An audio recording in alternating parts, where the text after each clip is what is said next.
Have you seen the cost of eggs lately? With these prices, we'd barely be scraping by if it weren't for Dave. It's the banking app that advances us up to $500 instantly. There's no interest, late fees, or credit checks. No joke. You can get extra cash for anything your family needs. Download the Dave app now or go to dave.com. For terms and conditions, go to dave.com/legal. Instant transfer fees apply. Banking services provided by Evolve. Member FDIC. When Shopify says you can sell anywhere, oh, they mean it. Woo, hold up.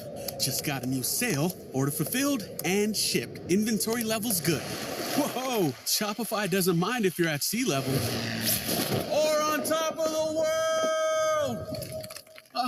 You can run and grow your business anywhere. Climbing mountains is never easy, but at least Shopify gives me all the tools I need for my business to hit new peaks. Whether you're selling carabiners or crop tops, start selling with Shopify today and join the platform simplifying commerce for millions of businesses worldwide. We've built the platform so you can keep climbing and grow your business to new heights. With Shopify, you really can sell to anyone from anywhere. This is Possibility, powered by Shopify. Start selling online today. Sign up for a free trial at shopify.com/play. Shopify.com/play. Shopify.com/play. Internet connection required. Not available on mountaintops or seafloors.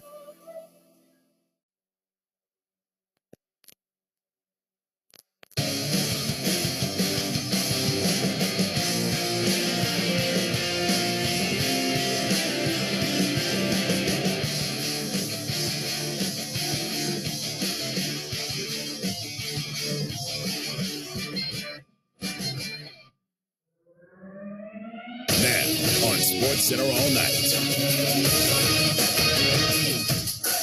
We preview Game 2 of the NBA Finals between the Heat and Nuggets. They're very well coached.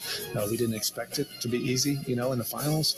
And our group just has this way of overcoming whatever is necessary and then getting a win at the end. The Panthers and Golden Knights clash in the Stanley Cup Final.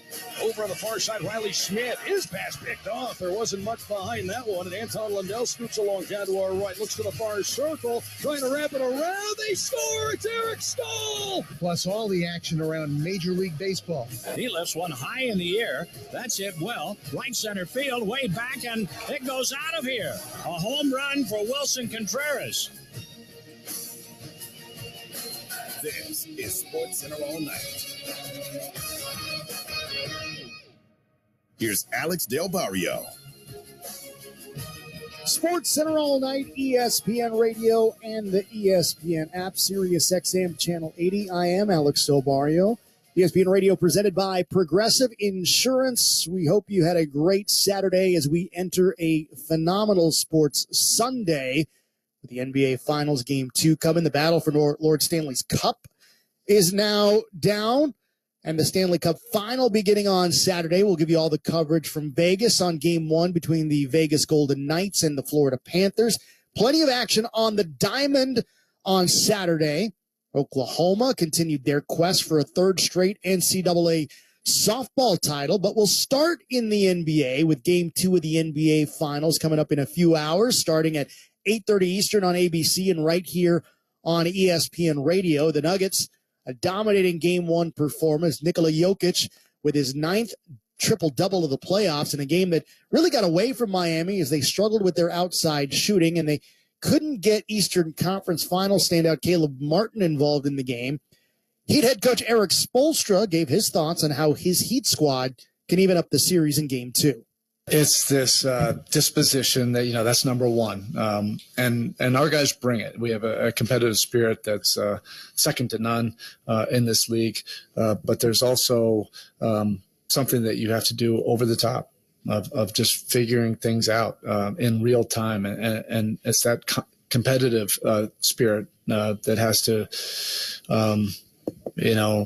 deal with a lot of different things, with great talent, with great passing, they're very well coached. We didn't expect it to be easy, in the finals. And our group just has this way of overcoming whatever is necessary, and then getting a win at the end. And we weren't able to do that. And you do have to credit Denver. They played very well. Remember, the Heat came back or up 3-0 on the Boston Celtics, had to wait for them to come back and finally win in Game 7. So the Heat certainly used to adversity. Now, one of the biggest surprises in Game 1, the Heat only attempting 2 free throws in that game. Here's more from Spoelstra on not getting to the foul line the last time in Game 1. Our attack numbers were down. The 2 free throws attempts obviously were pretty glaring, and I didn't really have any problems with the officiating. We didn't really put pressure on the rim or in the paint. We didn't get Jimmy enough opportunities where he was in his strength zones, and that is a credit to Denver. But we're going to look to be a little bit more intentional, in Game 2 and see if we can put a complete game together. Or our shooters getting their shots, Bam is getting his opportunities in his sweet spots, and Jimmy is able to really control the tenor of the game with his attacks. You heard Spoelstra mention Jimmy Butler. He had only 13 points in Game 1. Here's what Spoelstra expects from his star guard in Game 2. It's not just a matter of him trying to attack when there's a bunch of people in the paint. That's also not smart basketball, and he plays the right way.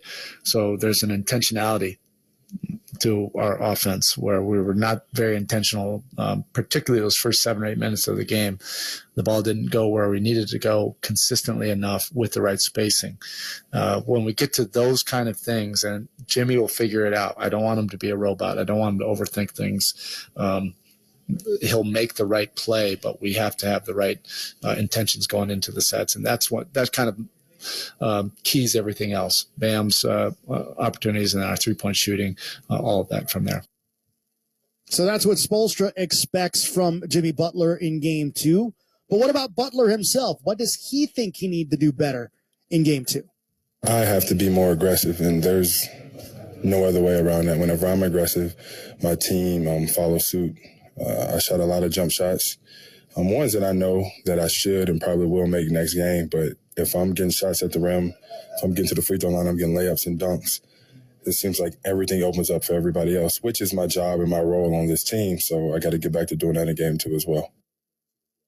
13 points, 7 rebounds, 7 assists on 6 of 14 shooting for Butler, but he was a minus 17 while on the floor for the Miami Heat. As for the Nuggets, they look prepared and disciplined and focused in Game 1, the franchise's first ever win in the NBA Finals and their first ever trip. They've mostly been cruising in the postseason. They've lost only 3 times. They've won 7 straight postseason games. Remember, they swept the LA Lakers in the Western Conference Finals. Here's Nuggets head coach Michael Malone on how he told his team to prepare for Game 2.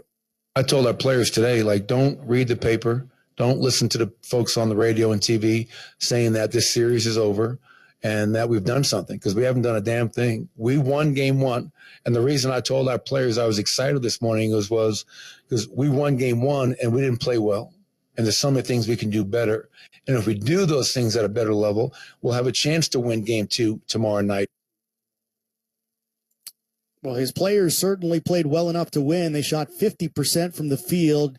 Nikola Jokic looked fantastic, 27 points, 10 rebounds, 14 assists, as we mentioned, his 9th triple-double of the postseason. Jokic didn't win the MVP this year. He's won it twice in his career. A lot of detractors, despite being a statistical juggernaut. Now he's 3 wins away from winning his first NBA title. I mean, it's opportunity, of course. Everybody who's playing in NBA wants to win a championship. I think that's a normal thing. But if we're doing, it's going to be probably the best thing we've ever done in basketball. If we don't, it is what it is. There is always another next year.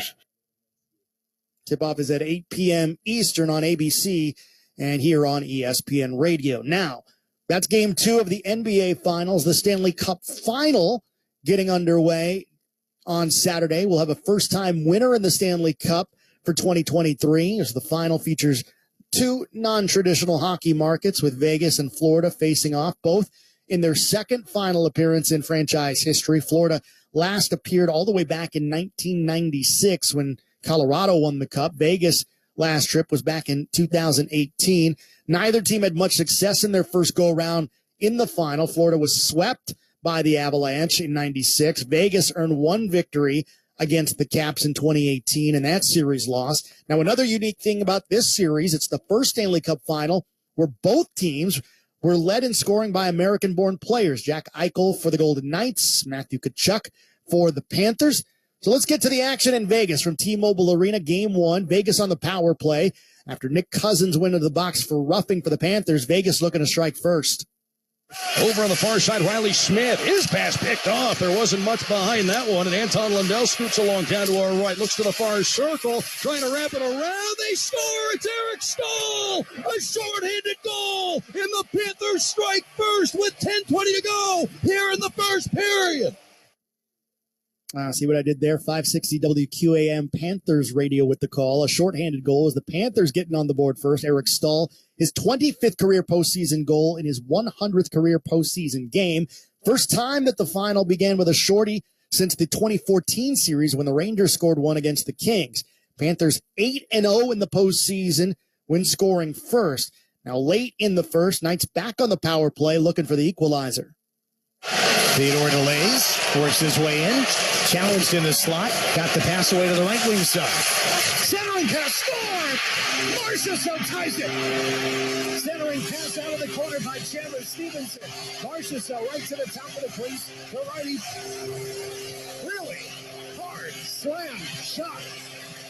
And it does get through Bobrovsky.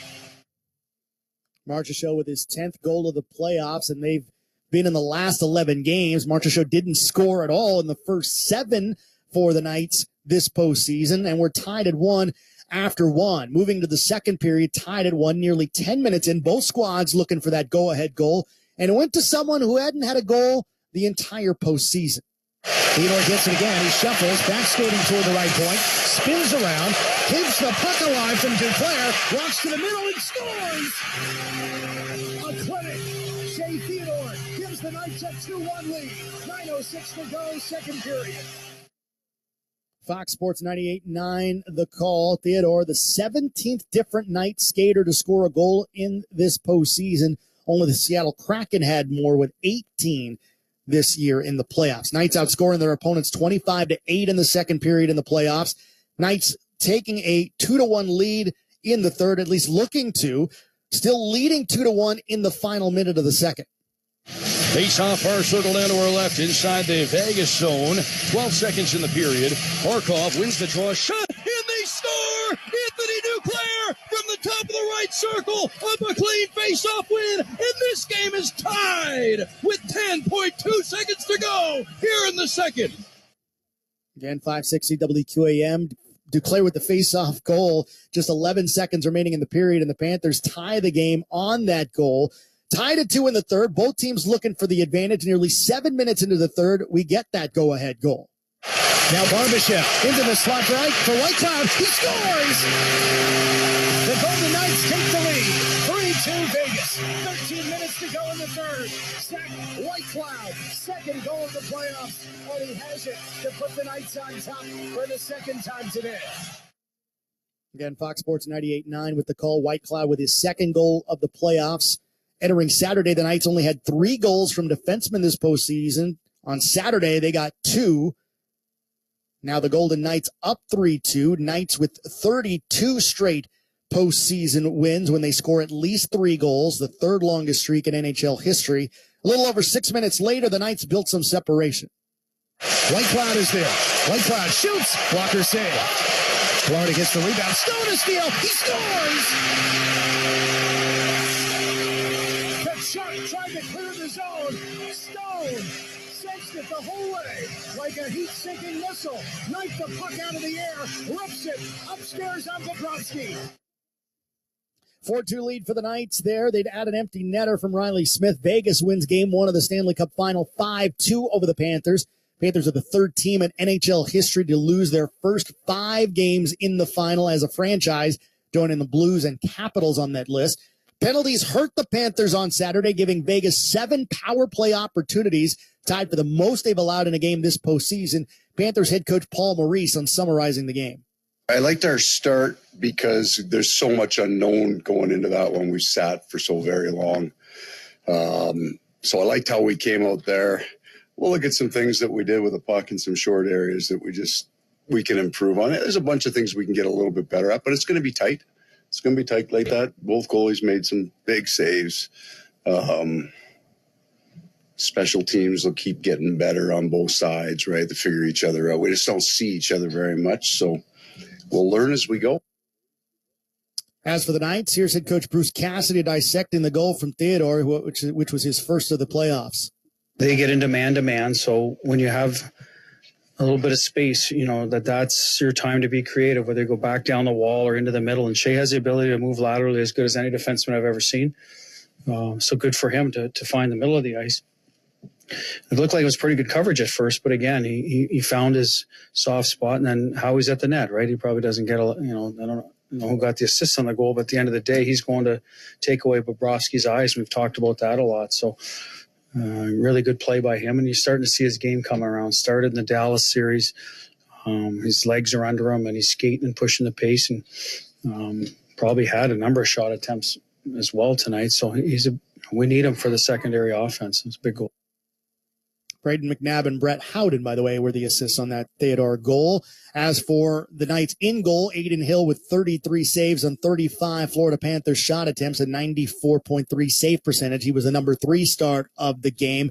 And Zach Whitecloud, the number 1 star, with the goal, the game winner for the Golden Knights. The series will continue on Monday for Game 2. It will be in Vegas as the Golden Knights look to go up 2-0 in the best-of-7 series in the Stanley Cup Final. Still more to come. SportsCenter all night here on ESPN Radio and the ESPN app. We've got baseball to talk about, including a big one at Chavez Ravine in Los Angeles. The Yankees taking on the Dodgers. It was a slugfest yesterday. Would that continue on Saturday? Find out next. SportsCenter all night, ESPN Radio and the ESPN app. Coming up Monday, my friend Bill Barnwell said the Giants had one of the worst off seasons. Wait till you hear my response. Keyshawn, J. Willimax, Monday morning, 6 Eastern, ESPN Radio, ESPN2, ESPNU. This is SportsCenter all night on ESPN Radio. Bundling and saving with Geico is an easy choice, so you're free to ponder life's big questions, like what's the best animal in the world if not humans? I'd strongly consider ducks to be somewhere up there on the list. Think about it. Ducks can swim, ducks can fly, and ducks can walk on land. They have access to all terrains. They are the ultimate animal. And they wiggle their butts when they walk, which is funny. Yeah, ducks are awesome. End of story. Bundling and saving with Geico. It's an easy choice. Finally, baseball is back. Swing into the season with tickets to the action. Plus, with basketball and hockey heating up, now is a great time to experience a game. Vivid Seats is proud to be the official ticketing partner of ESPN. From on the glass to in the stands, Vivid Seats has great ticket prices to all the games. Every crack of the bat, every dribble down the court. Catch it all with Vivid Seats. Download the app or visit vividseats.com today. Vivid Seats. Experience it live. MLB fans, when you need tickets to catch your favorite team live all season long, Ticketmaster's got them. As the world's largest ticket marketplace, Ticketmaster has a wide selection of seats available and at competitive prices, so you never have to worry about missing a game. Take yourself out to the ballpark this season and get tickets today at Ticketmaster.com/MLB. That's Ticketmaster.com/MLB. For adults with moderate to severe plaque psoriasis who are candidates for systemic or phototherapy, now there's Skyrizi, Risankizumab Riza, a prescription-only 150 milligram injection. With Skyrizi, 3 out of 4 people achieve 90% clear skin at 4 months, and Skyrizi is just 4 doses a year after 2 starter doses. Nothing in me go hand in hand. Nothing on my skin, that's my new place. Nothing is every day. Don't use if allergic to Skyrizi. Serious allergic reactions and an increased risk of infections or a lower ability to fight them may occur. Before treatment, your doctor should check for infection and tuberculosis. Tell your doctor if you have an infection or symptoms, such as fever, sweats, chills, muscle aches, or cough, or if you plan to or recently received a vaccine. With Skyrizi, you could achieve 90% clearer skin. Ask your doctor about the #1 dermatologist-prescribed biologic in psoriasis and visit skyrizi.com or call 1-866-SKYRIZI to learn more. Did you know YouTube TV is more than cable for less than cable? That's right. YouTube TV has no long-term contracts or hidden fees, and it even lets you catch up to the live game with key plays. With the lineup of over 100 channels, you can watch live TV like cable. Signing up is simple. Get started in minutes and you can watch all the action of the NBA Finals live on ABC. So what are you waiting for? Try it free today at youtube.com/NBA23. New users only. Terms apply. Cancel anytime. You've never had anything like Kentucky Fried Chicken's new chicken nuggets. They're so good, you'll hear a random choir singing every time you open the box. Don't believe me? Just listen. Box open. KFC chicken nuggets. KFC. Box close. Open. Original recipe and rabbit. KFC. Close. Can we get a remix? Order KFC's new chicken nuggets on the KFC app today. That's finger looking good. Prices and participation may vary.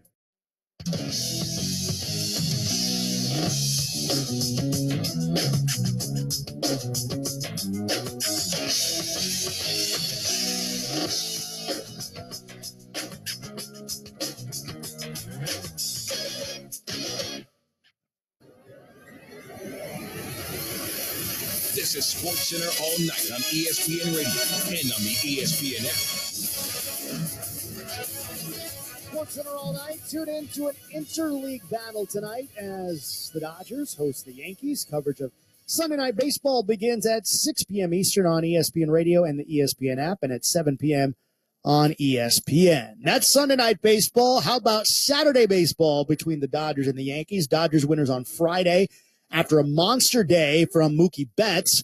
But the Yankees got home runs as well from the returning Josh Donaldson and Giancarlo Stanton as well, hoping not to fall behind early like they did with Luis Severino on the mound for the Yankees. Yankees hoping to jump on the Dodgers first this time. We pick up the action top of the second. Jake Bauers at the plate with a man on facing Michael Grove. 1-1 pitch, swinging a high fly right field. Hayward retreats, he looks up, and it is gone. Way out of here from Jake Bauers. His fourth home run of the season, and as the Dodgers did yesterday, it's the Yankees with the early lead, 2-0 off the bat of Jake Bauers, who rounds third with his head down and crosses home plate, tapping it with his right foot. Night Cousins on ESPN Radio, 2-0 Dodgers on what is his fourth home run of the season. Bottom of the second, Dodgers trying to get a run back. David Peralta at the plate. The pitch, swinging a fly ball, hit to shallow left field toward the line. Bauers on the run, still coming, and it drops in for a base hit. It gets past Bauers down the line. Hayward around third. He comes in to score. Peralta goes to second without a throw, and a misplayed ball down the line. Left field has been a wild ride this season for New York. It continues to be, and their lead is cut. It's the Yankees 2 and the Dodgers 1. Again, Mike Cousins on ESPN Radio, 2-1 Dodgers trailing, still 2-1 in the fourth. And Jake Bauers had never had a multi-home run game in his previous 152 games in the big leagues until. Grove from the first base side of the rubber, feet together, lifts the left leg, fires, Bauers swings, gives it a ride out to right center field, and Jake Bauers has done it again. A second two-run home run for Jake Bauers. He did it in the second, and he does it here in the fourth, out to right field again. 5 homers on the season now for Bauers. That two-run blast made it a 4-1 lead for the Yankees in the fourth. He now has a multi-homer game to add to his career accomplishments. So again, Yankees up 4-1. We go to the fifth, same score, and then Aaron Judge steps up. Here's the 1-1. Swinging a hard liner out toward left field, curling toward the pole, and it's gone. The big man delivers. Aaron Judge with his 19th home run of the year. Then he makes it 5-1 New York, and a ball that was maybe 15 feet to the right of the left field foul pole over the very short fence, just a couple rows deep, but that's all he needed. A leadoff home run for Aaron Judge. Judge's 19th of the season. He's one off the pace for the major league lead. Yankees up the lead to 5-1. Dodgers looking for the rally in the seventh. Miguel Rojas up with an RBI opportunity. 1-1 to Rojas, swinging a liner up the middle. That's a base hit. Peralta comes in to score. That makes it 5-3 New York. Outman goes up to second. Rojas is aboard safely at first with an RBI single. And now it really gets dicey here in the bottom of the seventh. So the Dodgers within 2. Will Smith up for L.A. 2 men on. Tying run at first base. Facing Michael King, looking to inch the Dodgers closer. It's 1-2, Michael King to Will Smith. A check swing, and he's rung up. Strike 3, and the inning is over. So King able to finish off Smith there to end the seventh. More D from the Yankees. J.D. Martinez hit a home run yesterday, was 0 for 3 going into his at-bat in the eighth, and Judge trying to track down a shot from Martinez. 2-2. Swing a high fly out to right. It chases Judge back. He's at the warning track. He leaps. And did he get it? He runs into the wall of the bullpen, and he got it as he extended the glove. He ran into the bullpen door and made the catch. He may have broken the lock on the door because he has a hefty frame out there, but he makes the catch at the wall. Yankees get the win back from L.A. Yankees have now scored 10 runs in the series, all driven in via the homer. These two teams will meet up for the final series on Sunday Night Baseball on ESPN and ESPN Radio.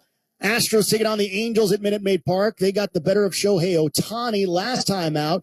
So Shohei comes up already trailing 1-0.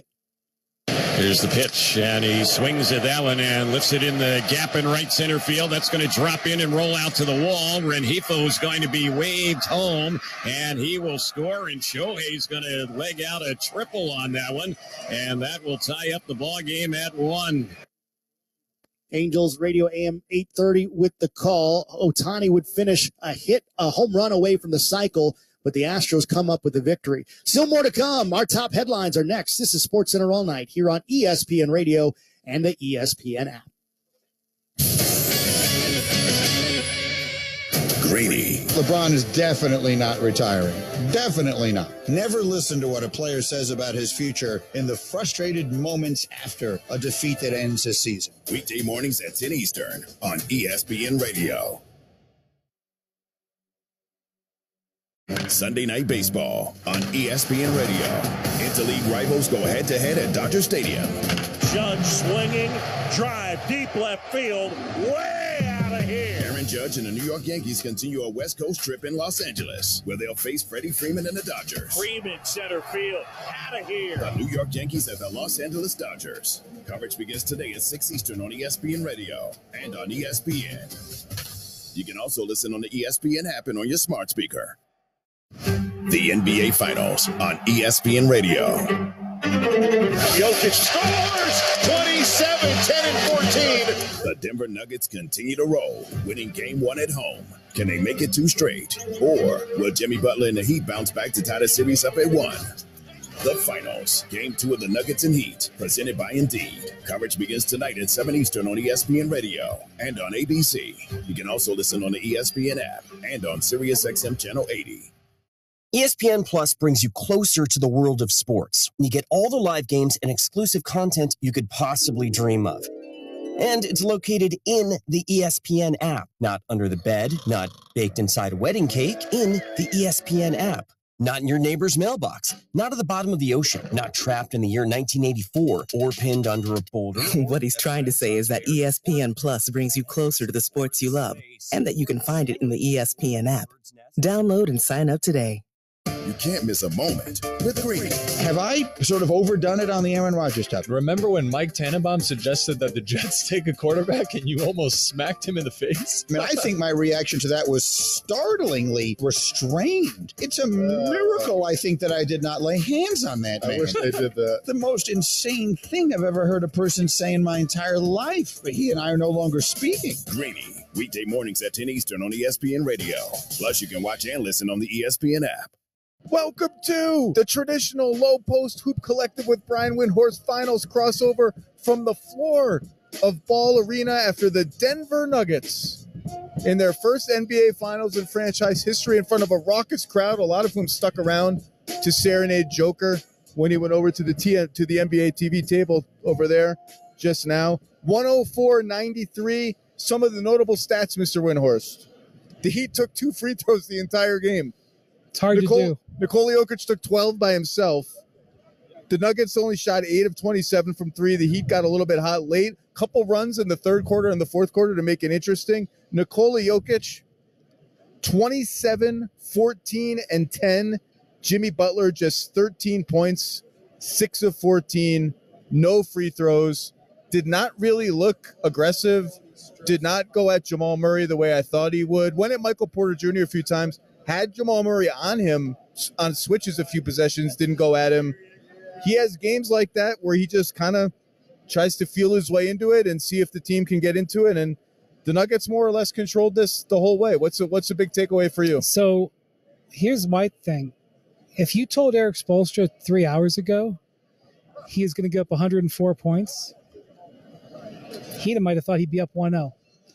As good as the Nuggets offense looked, as efficient as they were, I think the Heat did a reasonable job, all things considered.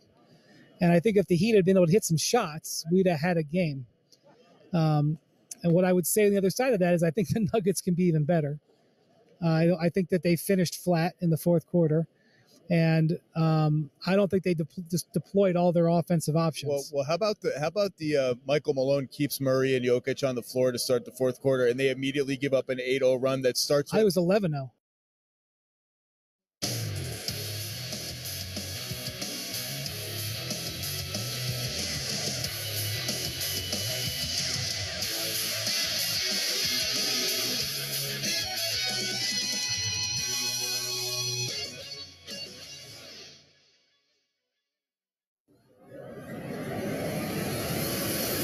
This is SportsCenter all night on ESPN Radio and on the ESPN app.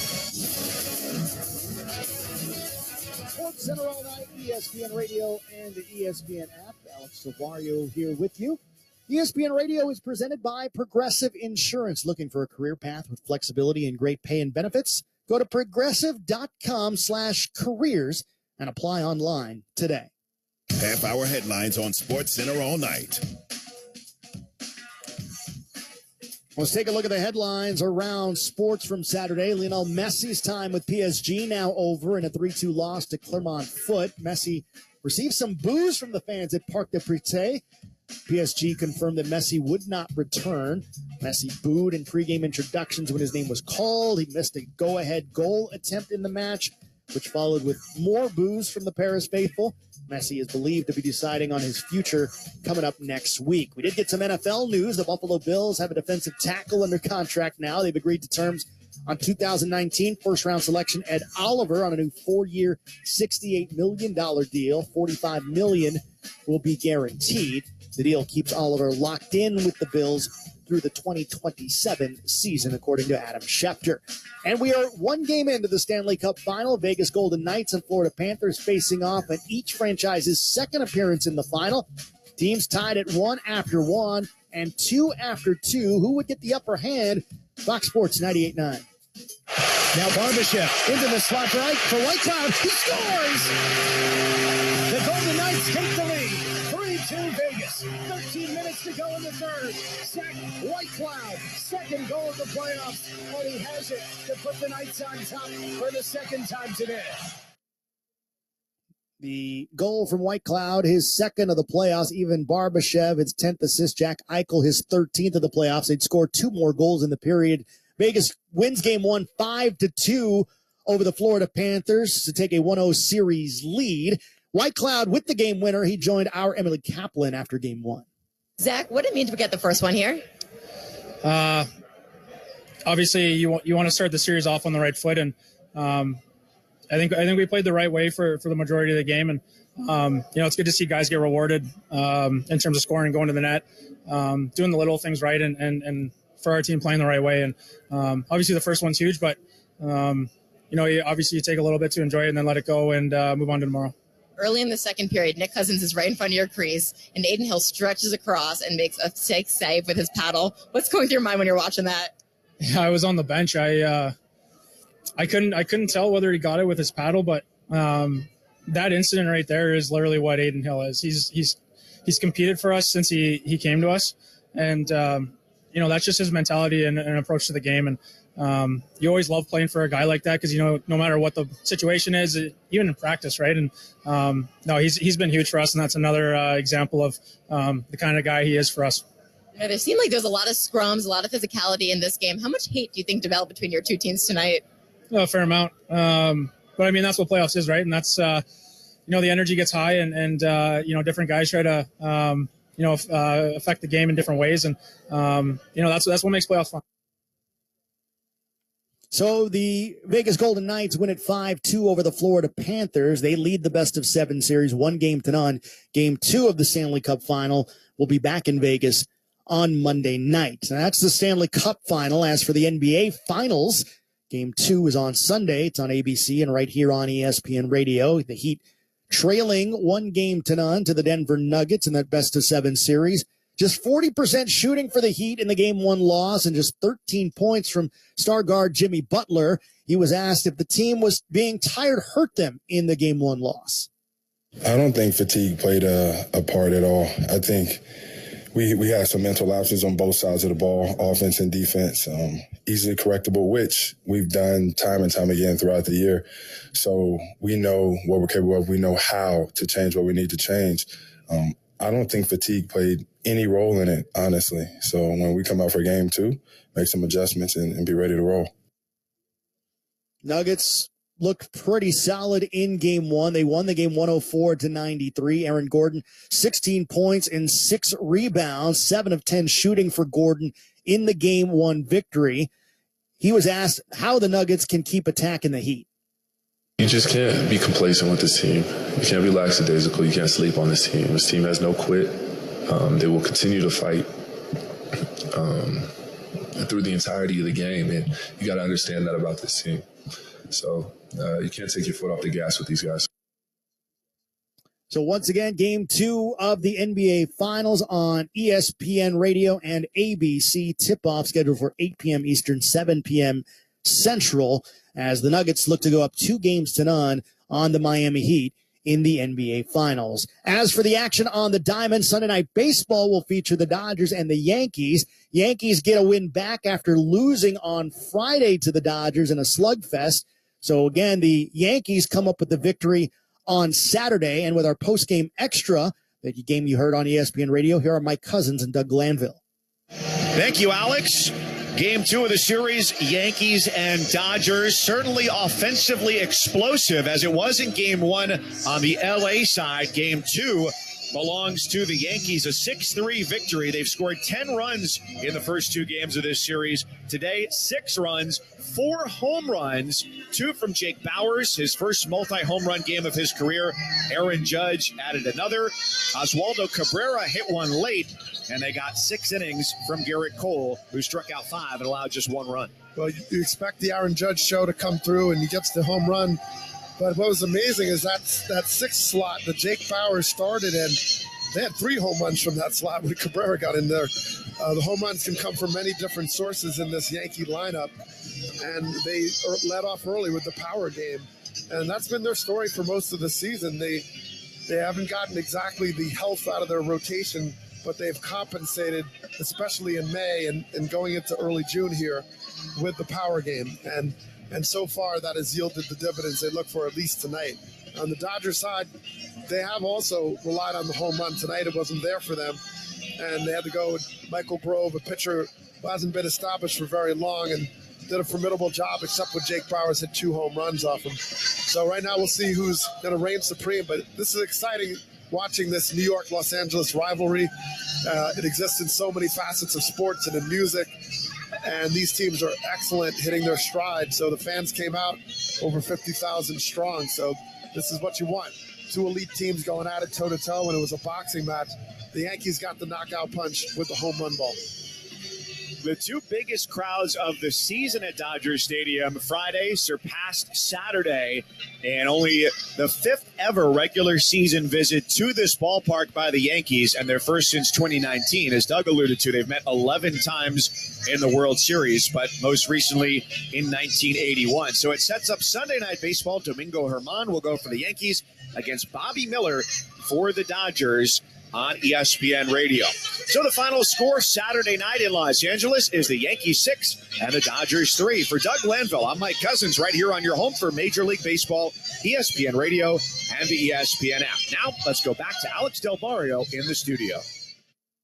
Thanks a lot, Mike. Again, the Yankees pick up the victory, and Yankees and Dodgers once again will meet on Sunday Night Baseball. Elsewhere in the big leagues, Astros taking on the Angels at Minute Maid Park. Astros got the better of Shohei Ohtani on the mound on Friday. Astros have won 10 straight against American League West opponents. 1-0 Astros in the third after a Jose Abreu RBI single. Shohei Ohtani couldn't get it done on the mound on Friday, but he could with his bat on Saturday. Runner on for Ohtani in the third, 8:30 a.m. Angels radio. Here's the pitch, and he swings at that one and lifts it in the gap in right center field. That's going to drop in and roll out to the wall. Rengifo is going to be waved home, and he will score, and Shohei's going to leg out a triple on that one, and that will tie up the ball game at 1. So a 1-1 game, the RBI triple for Ohtani, one of 4 hits on the day for Shohei. Astros taking a 2-1 lead into the fourth. They got a third run in on an infield single from Yordan Alvarez. You don't say those words in a sentence together very often. Normally he's hitting the long ball. But then, bases loaded for Alex Bregman. Here's the pitch. And he pokes this one. Left field. Deep and gone! Minute Maid erupts with Bregman's 5th grand slam of his career. 5th grand slam to make it a 7-1 lead for the Astros in the fourth. KBME 790 AM with the call. Angels would rally, getting 3 runs in the 7th, including another RBI hit for Ohtani. He'd finished 4 for 5 in the day, was a home run away from the cycle. 7-5 Astros in the bottom of the 7th, and then Chas McCormick trying to give the Astros some insurance.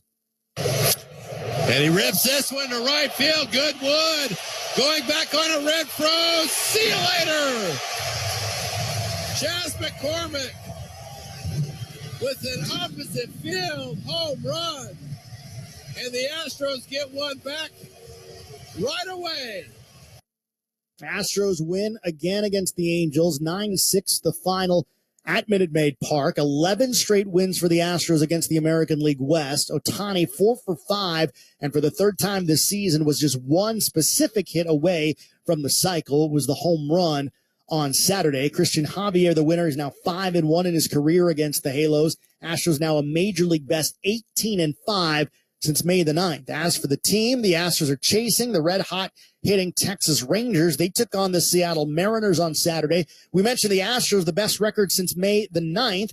Well, run that starting date back to May the 1st, and that best record accolade goes to the Texas Rangers, who are 19-9 in that span with a plus 71 run differential.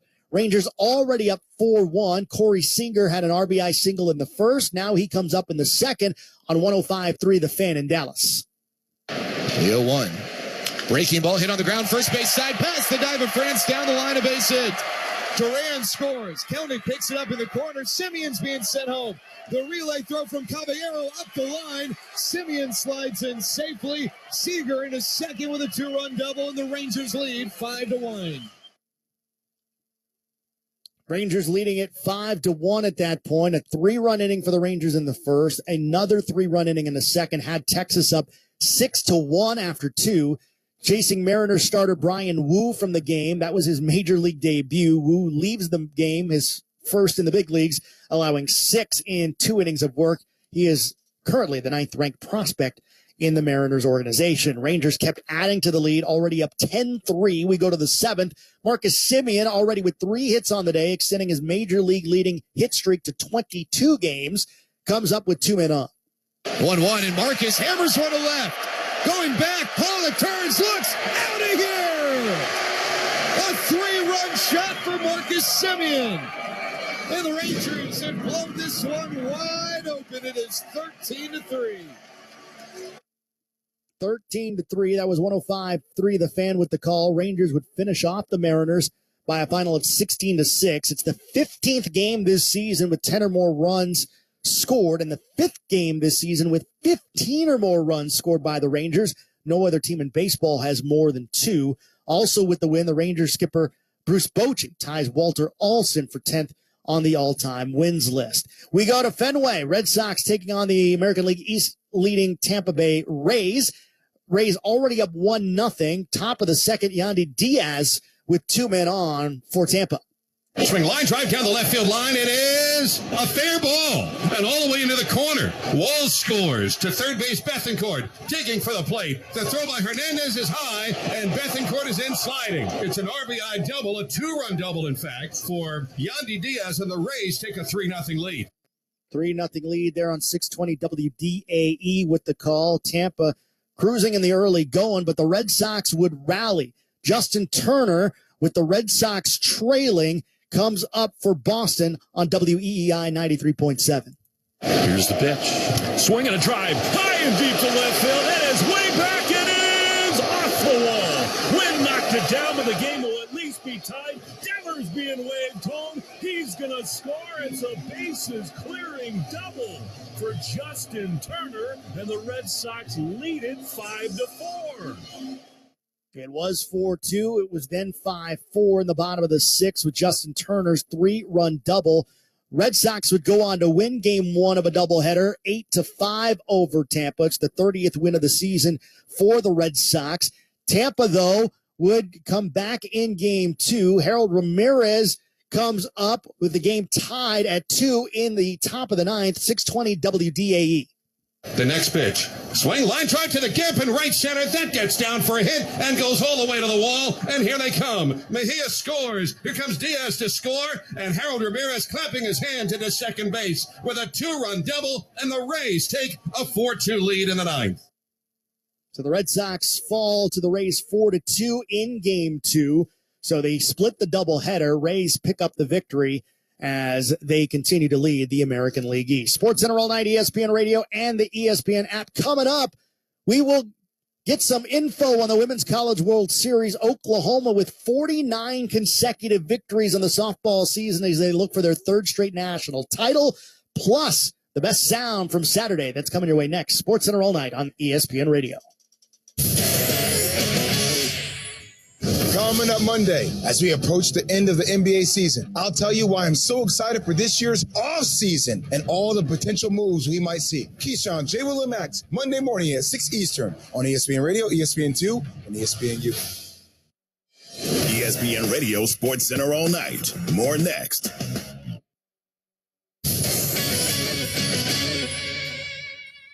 Have you seen the cost of eggs lately? With these prices, we'd barely be scraping by if it weren't for Dave. It's the banking app that advances us up to $500 instantly. There's no interest, late fees, or credit checks. No joke. You can get extra cash for anything your family needs. Download the Dave app now or go to dave.com. For terms and conditions, go to dave.com/legal. Instant transfer fees apply. Banking services provided by Evolve. Member FDIC. When Shopify says you can sell anywhere, they mean it. Woo, hold up. Just got a new sale. Order fulfilled and shipped. Inventory level's good. Whoa, Shopify doesn't mind if you're at sea level or on top of the world. You can run and grow your business anywhere.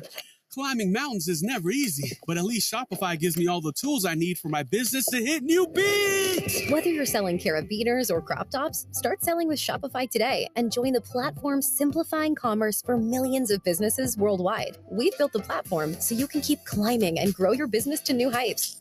With Shopify, you really can sell to anyone from anywhere. This is Possibility, powered by Shopify. Start selling online today. Sign up for a free trial at shopify.com/play. Shopify.com/play. Shopify.com/play. Internet connection required. Not available on mountaintops or seafloors. Finally, baseball is back. Swing into the season with tickets to the action. Plus, with basketball and hockey heating up, now is a great time to experience a game.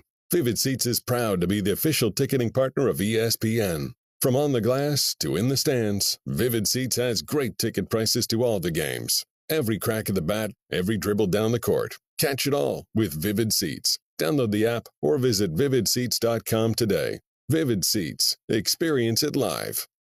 Will they find a home? Sponsored by Geico. Sarah wants a yard. My own little paradise. Brad, however, hates yard work. The only thing I hate more than cutting the grass is paying someone to cut the grass. Compromise is tough, but these two won't have to compromise when they bundle home and car insurance with Geico. It's easy, and they could save even more. In the end, Sarah and Brad found a great home with a yard. A very, very small yard. Time to get it done. And I'm done. Bundling without compromise at geico.com.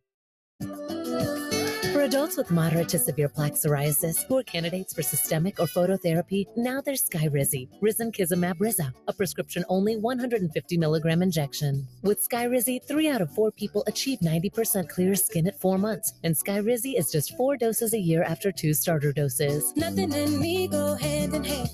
Nothing on my skin, that's my new plan. Nothing is every day. Don't use if allergic to Skyrizi. Serious allergic reactions and an increased risk of infections or a lower ability to fight them may occur. Before treatment, your doctor should check for infection and tuberculosis. Tell your doctor if you have an infection or symptoms, such as fever, sweats, chills, muscle aches, or cough, or if you plan to or recently received a vaccine. With Skyrizi, you could achieve 90% clearer skin. Ask your doctor about the #1 dermatologist prescribed biologic in psoriasis and visit skyrizi.com or call 1-866-SKYRIZI to learn more.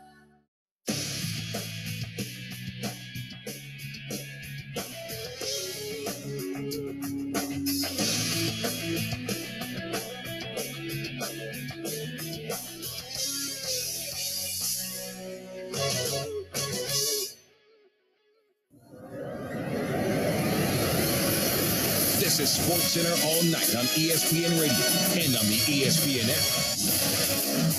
SportsCenter all night, ESPN Radio and the ESPN app. We invite you to tune in to Game 2 of the NBA Finals. It is tonight, presented by Indeed. Coverage begins at 7 p.m. Eastern on most ESPN radio stations and on Sirius XM Channel 80. ESPN Radio presented by Progressive Insurance. Now, the Women's College World Series continued on Saturday. The Oklahoma Sooners on a quest for their 3rd consecutive national title and 6th in 10 years. Winners of 49 straight games entering Saturday's matchup against 4th-ranked Tennessee. No score, bottom of the 2nd, Oklahoma batting with 2 runners on. Tiare Jennings at the plate. And that might be why. Cube that home run, a 3-run shot. And the Sooners jump in front. A 3-run blast to make it 3-0 Sooners in the bottom of the 2nd. Then in the 3rd, Kinsey Hansen comes up with a runner on. That is ripped towards the gap, and that will get out. Kinsey Hansen, 2-run home run. That 2-run blast made it 5-0 OU in the 3rd. Sooners leading 9-0 into the 5th inning. Beth Moen's on the call on ESPN. Malloy grounds to Brito. Ball game.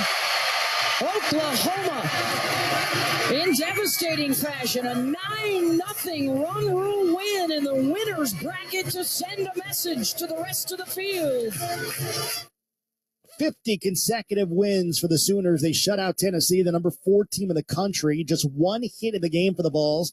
So Oklahoma will await their next opponent after Sunday's elimination games. Also on Saturday, Florida State picked up a 3-1 win over 7th-ranked Washington. So now on Sunday, Washington will face number 9 Stanford in an elimination game at 3 p.m. on ABC. Then 6th-ranked Oklahoma and Tennessee in a battle of orange shades. Winner stays alive and loser goes home. That's at 7 p.m. on ESPN2. A lot of action on the diamond on Saturday. And here to give us the best sound from Saturday, here's Dave Maker.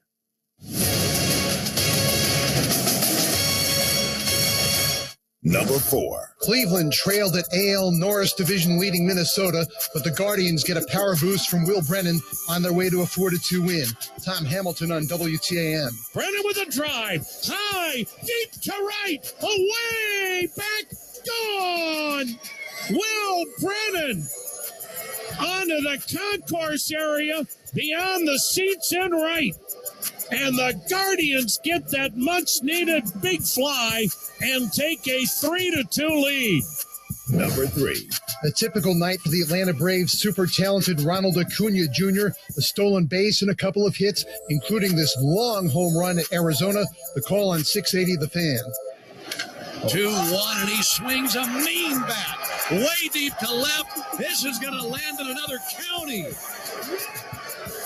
Heads up in Flagstaff. Ronald Acuna goes way downtown for a home run, his 12th of the year. Number 2. Aaron Judge also had a busy night, a great catch in right field, plus this laser shot to left field in L.A., site of this week's Sunday night baseball matchup. Mike Cousins, the call on ESPN Radio. Here's the 1-1. Swinging a hard liner out toward left field, curling toward the pole, and it's gone. The big man delivers. Aaron Judge with his 19th home run of the year. Then he makes it 5-1 New York, and a ball that was maybe 15 feet to the right of the left field foul pole over the very short fence, just a couple rows deep. But that's all he needed. A leadoff home run for Aaron Judge. Number 1. Stanley Cup Game 1 was close most of the way. Vegas, the 5-2 winner. The Golden Knights took their first lead in the second period. Offensive-minded defenseman Shea Theodore got it done. Dan Duva the call on 98.9 FM. Theodore gets it again. He shuffles, back skating toward the right point, spins around, keeps the puck alive from Duclair, walks to the middle and scores! A clinic. Shea Theodore gives the Knights a 2-1 lead. 9:06 to go, second period. Thank you, Dave Mager, for the top sound from Saturday. Again, the NBA Finals continue on ESPN Radio on ABC on Sunday with the Nuggets leading 1-0. Michael Malone told reporters that the Nuggets haven't won anything yet. Christopher Dempsey, Altitude TV reporter and Nuggets analyst, was on Dari and Mel and gave his thoughts on how Denver's feeling after Game 1. Look, I was born and raised here, and, you've seen a lot of, this team came close. This happened, and they weren't able to get it done. And you look at this basketball team, and I think this is, in my 48 years of life, I think this is the most belief the fan base has ever had in a Nuggets basketball team. And after Game 1, there was a little bit of a sigh of relief because you get to this point, and you don't want to see a team fall flat on its face. They did, as you just mentioned, they did the exact opposite of that. They played really, really well. And I think for the fan base, they're just kind of crossing fingers that they can keep doing this until they get 4 victories, and it would be a really big deal around here for the Nuggets to win an NBA title. So the Nuggets and Heat Game 2 on ESPN Radio. Still more to come. Sports Center all night, ESPN Radio and the ESPN app. Coming up Monday, I know we've only talked about Aaron Rodgers this offseason, but I'll give you my top 5 underhyped players going into this season. Keyshawn, J. Will, and Max, Monday morning at 6 Eastern on ESPN Radio, ESPN2, ESPNU. The top headlines are next on Sports Center all night.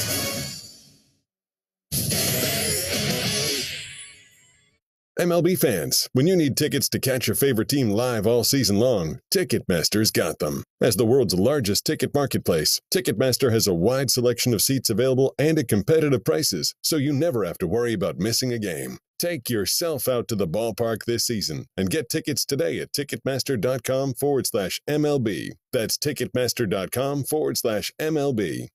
The classic Kentucky Fried Chicken Sandwich. Crispy chicken, 100% white meat with crunchy pickles and mayo. It might just be the best KFC chicken sandwich. Oh, don't forget KFC Spicy Chicken Sandwich. It brings the heat. Also very good. Topped with a kick of spicy mayo. It might just be the best. One of the best. Okay, one of the best KFC chicken sandwiches out there. Agreed. Oh, yeah. Choose your flavor with KFC's Chicken Sandwich in classic or spicy. That's finger licking good. Price of participation may vary. Did you know YouTube TV is more than cable for less than cable? That's right. YouTube TV has no long-term contracts or hidden fees, and it even lets you catch up to the live game with key plays. With the lineup of over 100 channels, you can watch live TV like cable. Signing up is simple. Get started in minutes, and you can watch all the action of the NBA Finals live on ABC. So what are you waiting for? Try it free today at youtube.com/NBA23. New users only. Terms apply. Cancel anytime. You can't miss Canty and Carlin, pound for pound, the biggest show on ESPN Radio. They parachuted the Larry O'Brien Trophy into Denver for the start of the NBA Finals. And they were showing the video on First Take, and Pert and J.J. Redick are going to go skydiving together. Like, Canty, I would pay for that. I would pay to see it. I haven't done it, but I would. Yeah. The problem right now, and I'm not joking, I'm told there is a weight restriction situation. Oh, is it the weight limit with the parachute, or is it the weight limit with us in the plane? With the parachute. So there's not a parachute that's out there that can hold 350 pounds. I think the magic number is 300, but let's put it this way. I'm not going to find out by going at 297. That's another great way to look at it. I'm right at 298.7, so I can go. Yeah. No. I'll let you know when I get to 260. But you know what? This is a prime example that not everything is for everybody. And that's okay. Canty and Carlin, weekdays at 3 Eastern on ESPN Radio and on the ESPN app. Jason Fitz and Harry Douglas are Fitz and Harry. I think he might be the most unselfish superstar in the history of the game of basketball. I honestly feel like that about Nikola Jokic. He's the most unselfish superstar in the history of the game of basketball because the way he approaches, he can have a good shot, in which a lot of superstars would take that good shot, but he would pass up a good shot to get his teammates a great look. Fitz and Harry, weekdays at noon Eastern on ESPN Radio and on the ESPN app. The Baseball Tonight podcast. But I also see, like, off in the distance on the horizon, this monumental battle for American League MVP. The Baseball Tonight podcast is on the ESPN app or wherever you listen to podcasts. Keyshawn Johnson, Jay Williams, and Max Kellerman. My wife is riding my daughter's bike, which tells you my wife is not the tallest person in the world. And my daughter was like, all right, here we go. You're going to race Zane. And she's like, all right, Millie, give us a countdown. And Millie is my daughter's name. And she's like, 10, 8, 6, 7, 1, go. And I'm like, we have to work on the counting backwards. Key, Jay, and Max. Mornings on ESPN Radio and on the ESPN app.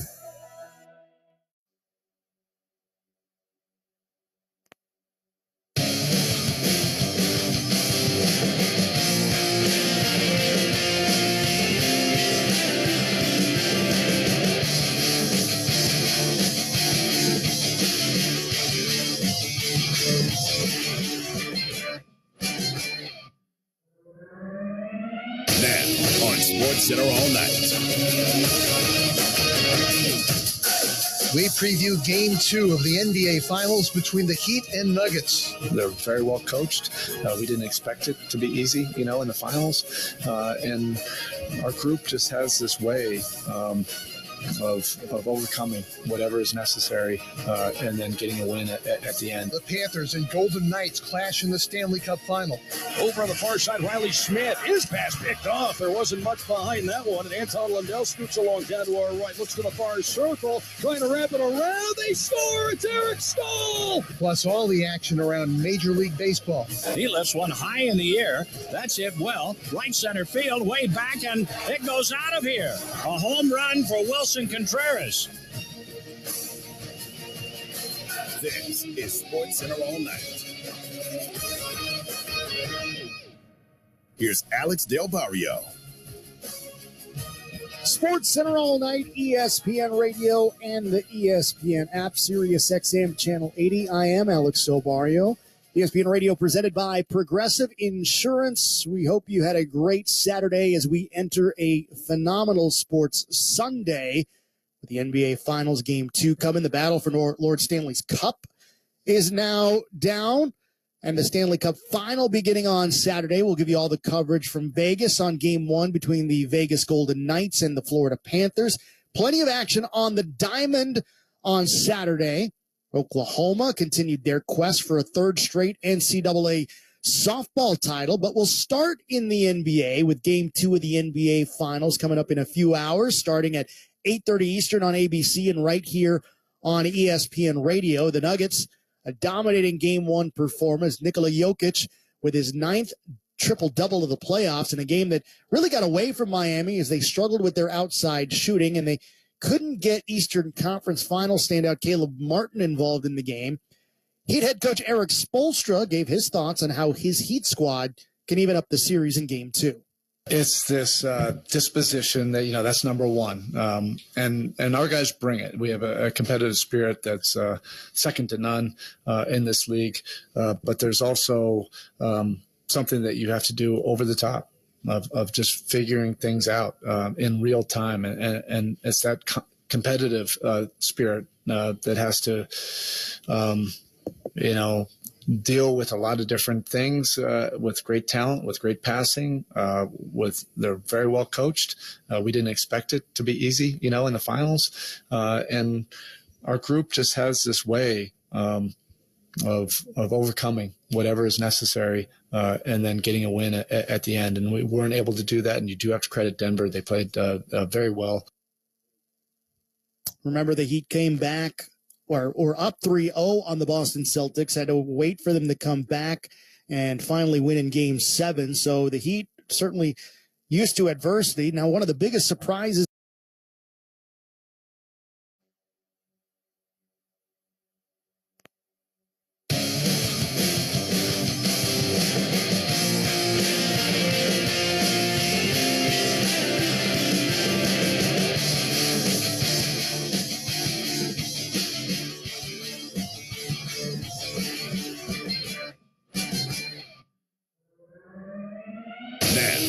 Sports Center all night. We preview Game 2 of the NBA Finals between the Heat and Nuggets. They're very well coached. We didn't expect it to be easy, in the finals. And our group just has this way of overcoming whatever is necessary and then getting a win at the end. The Panthers and Golden Knights clash in the Stanley Cup Final. Over on the far side, Riley Smith. His pass picked off. There wasn't much behind that one. And Anton Lundell scoots along down to our right. Looks to the far circle. Trying to wrap it around. They score. It's Eric Stahl. Plus all the action around Major League Baseball. He lifts one high in the air. That's hit well. Right center field, way back, and it goes out of here. A home run for Wilson Contreras. This is Sports Center all night. Here's Alex Del Barrio. Sports Center all night, ESPN Radio and the ESPN app, Sirius XM Channel 80. I am Alex Del Barrio. ESPN Radio presented by Progressive Insurance. We hope you had a great Saturday as we enter a phenomenal sports Sunday with the NBA Finals Game 2 coming. The battle for Lord Stanley's Cup is now down, and the Stanley Cup Final beginning on Saturday. We'll give you all the coverage from Vegas on Game 1 between the Vegas Golden Knights and the Florida Panthers.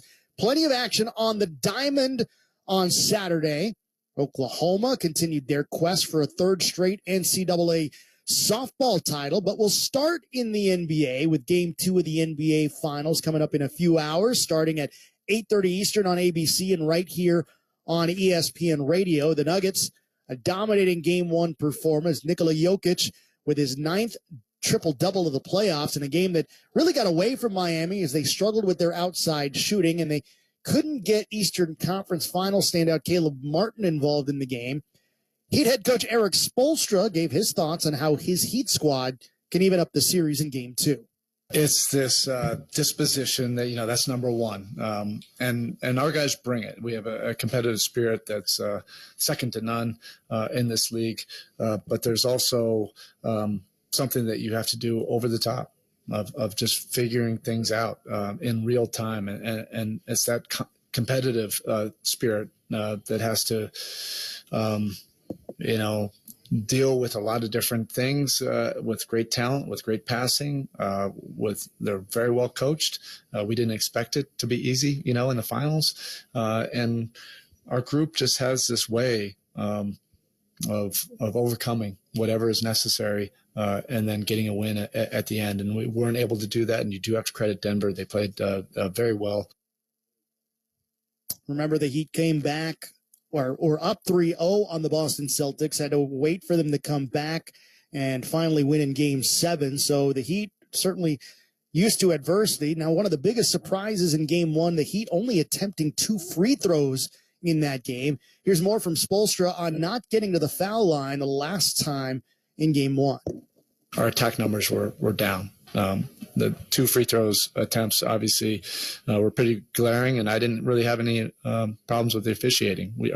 We didn't really put pressure on the rim or in the paint. We didn't get Jimmy enough opportunities where he was in his strength zones, and that is a credit to Denver. But we're going to look to be a little bit more intentional, in Game 2 and see if we can put a complete game together. Or our shooters getting their shots, Bam is getting his opportunities in his sweet spots, and Jimmy is able to really control the tenor of the game with his attacks. They heard Spoelstra mention Jimmy Butler. He had only 13 points in Game 1. Here's what Spoelstra expects from his star guard in Game 2. It's not just a matter of him trying to attack when there's a bunch of people in the paint. That's also not smart basketball, and he plays the right way. So there's an intentionality to our offense where we were not very intentional, particularly those first 7 or 8 minutes of the game. The ball didn't go where we needed to go consistently enough with the right spacing. When we get to those kind of things, and Jimmy will figure it out. I don't want him to be a robot. I don't want him to overthink things. He'll make the right play, but we have to have the right intentions going into the sets. And that kind of keys everything else. Bam's opportunities and our 3-point shooting, all of that from there. So that's what Spoelstra expects from Jimmy Butler in Game 2. But what about Butler himself? What does he think he need to do better in game 2? I have to be more aggressive, and there's no other way around that. Whenever I'm aggressive, my team follows suit. I shot a lot of jump shots, ones that I know that I should and probably will make next game. But if I'm getting shots at the rim, if I'm getting to the free throw line, I'm getting layups and dunks. It seems like everything opens up for everybody else, which is my job and my role on this team. So I got to get back to doing that in game 2 as well. 13 points, 7 rebounds, 7 assists on 6 of 14 shooting for Butler, but he was a minus 17 while on the floor for the Miami Heat. As for the Nuggets, they look prepared and disciplined and focused in game 1, the franchise's first ever win in the NBA Finals and their first ever trip. They've mostly been cruising in the postseason. They've lost only 3 times. They've won 7 straight postseason games. Remember, they swept the LA Lakers in the Western Conference Finals. Here's Nuggets head coach Michael Malone on how he told his team to prepare for game 2. I told our players today, don't read the paper. Don't listen to the folks on the radio and TV saying that this series is over and that we've done something, because we haven't done a damn thing. We won game 1. And the reason I told our players I was excited this morning was because we won game 1 and we didn't play well. And there's so many things we can do better. And if we do those things at a better level, we'll have a chance to win game 2 tomorrow night.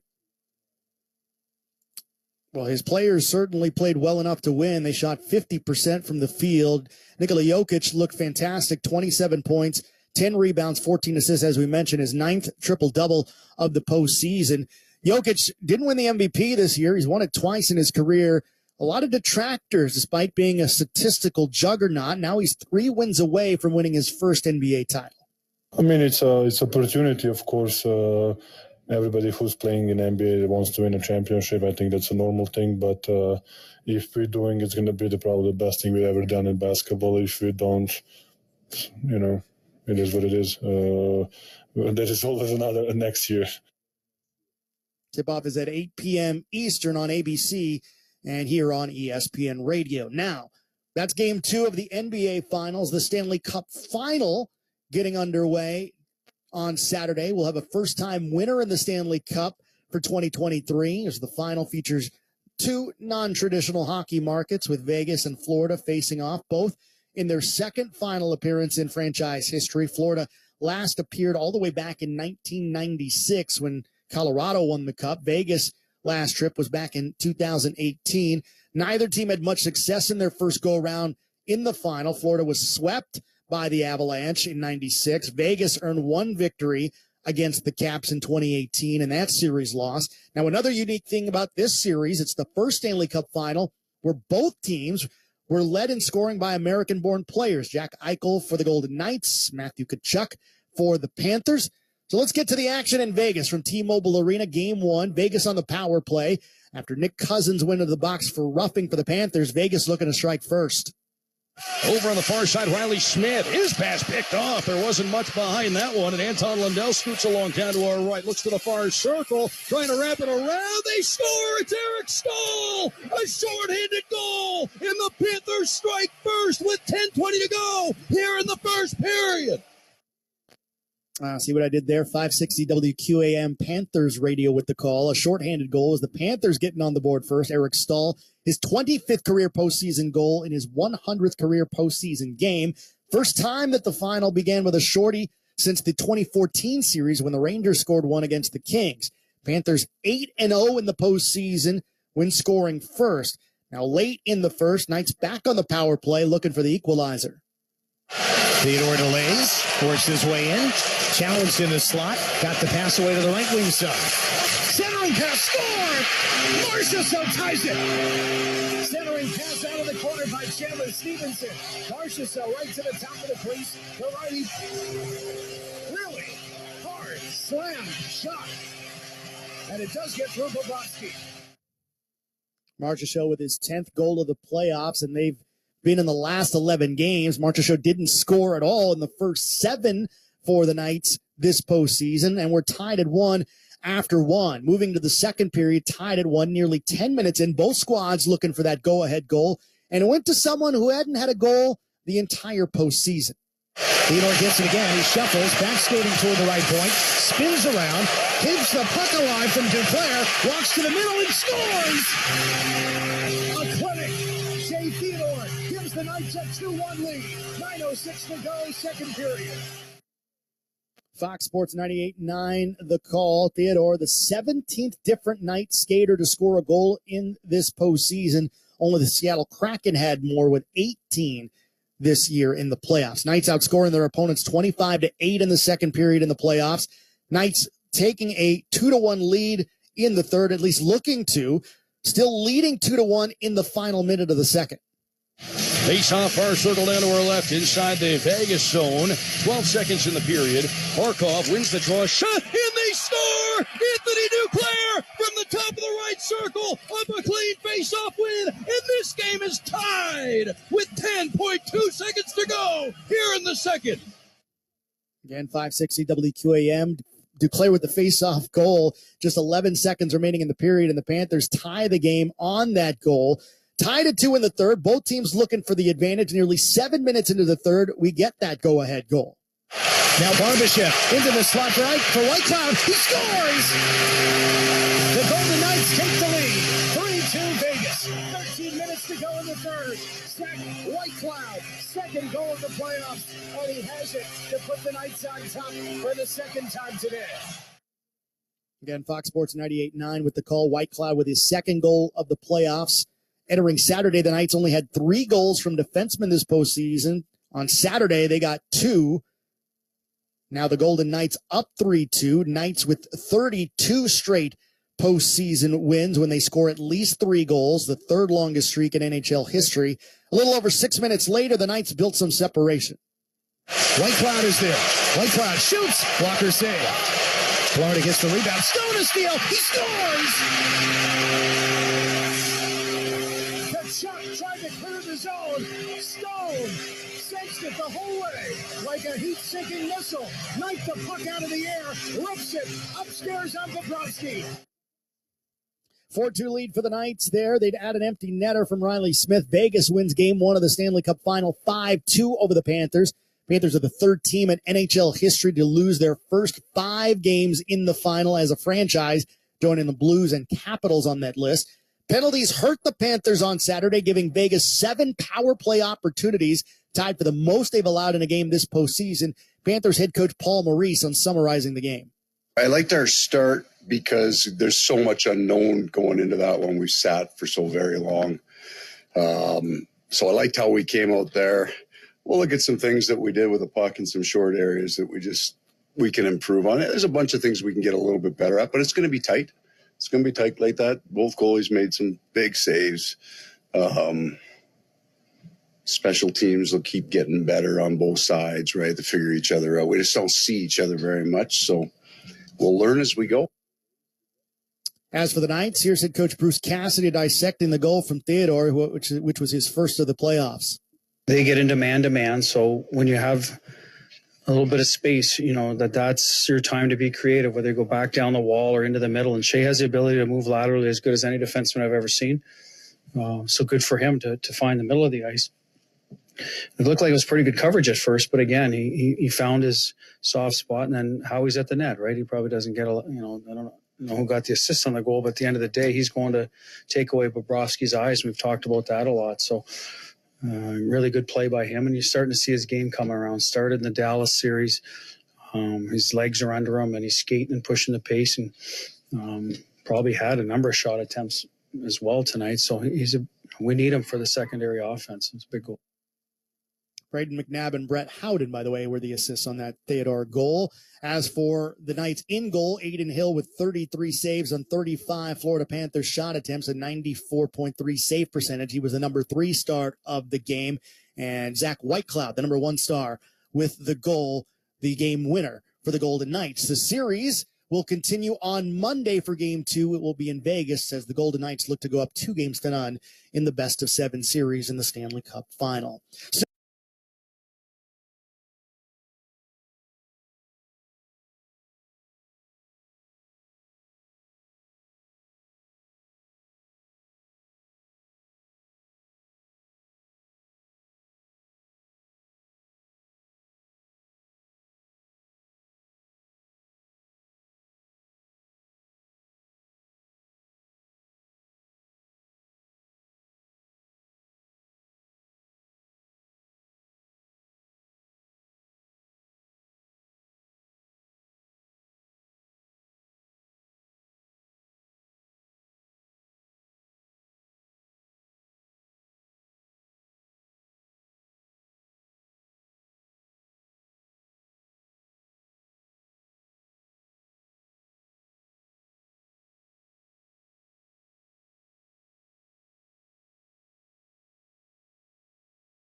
on! Will Brennan onto the concourse area beyond the seats in right. And the Guardians get that much-needed big fly and take a 3-2 lead. Number 3. A typical night for the Atlanta Braves' super talented Ronald Acuna Jr., a stolen base and a couple of hits, including this long home run at Arizona. The call on 680 The Fan. 2-1, and he swings a mean bat way deep to left. This is going to land in another county.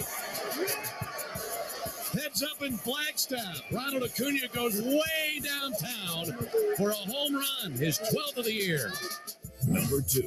Aaron Judge also had a busy night, a great catch in right field, plus this laser shot to left field in L.A., site of this week's Sunday Night Baseball matchup. Mike Cousins, the call on ESPN Radio. Here's the 1-1. Swinging a hard liner out toward left field, curling toward the pole, and it's gone. The big man delivers. Aaron Judge with his 19th home run of the year. Then he makes it 5-1 New York, and a ball that was maybe 15 feet to the right of the left field foul pole over the very short fence, just a couple rows deep.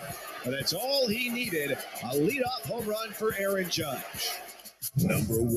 Stanley Cup Game 1 was close most of the way. Vegas, the 5-2 winner. The Golden Knights took their first lead in the second period. Offensive-minded defenseman Shea Theodore got it done. Dan Duva, the call on 98.9 FM. Theodore gets it again. He shuffles, back skating toward the right point, spins around, keeps the puck alive from Duclair, walks to the middle and scores! A clinic. Shea Theodore gives the Knights a 2-1 lead. 9:06 to go, second period. Thank you, Dave Mager, for the top sound from Saturday. Again, the NBA Finals continue on ESPN Radio on ABC on Sunday, with the Nuggets leading 1-0. Michael Malone told reporters that the Nuggets haven't won anything yet. Christopher Dempsey, Altitude TV reporter and Nuggets analyst, was on Dari and Mel and gave his thoughts on how Denver's feeling after Game 1. Look, I was born and raised here, and, you've seen a lot of, this team came close.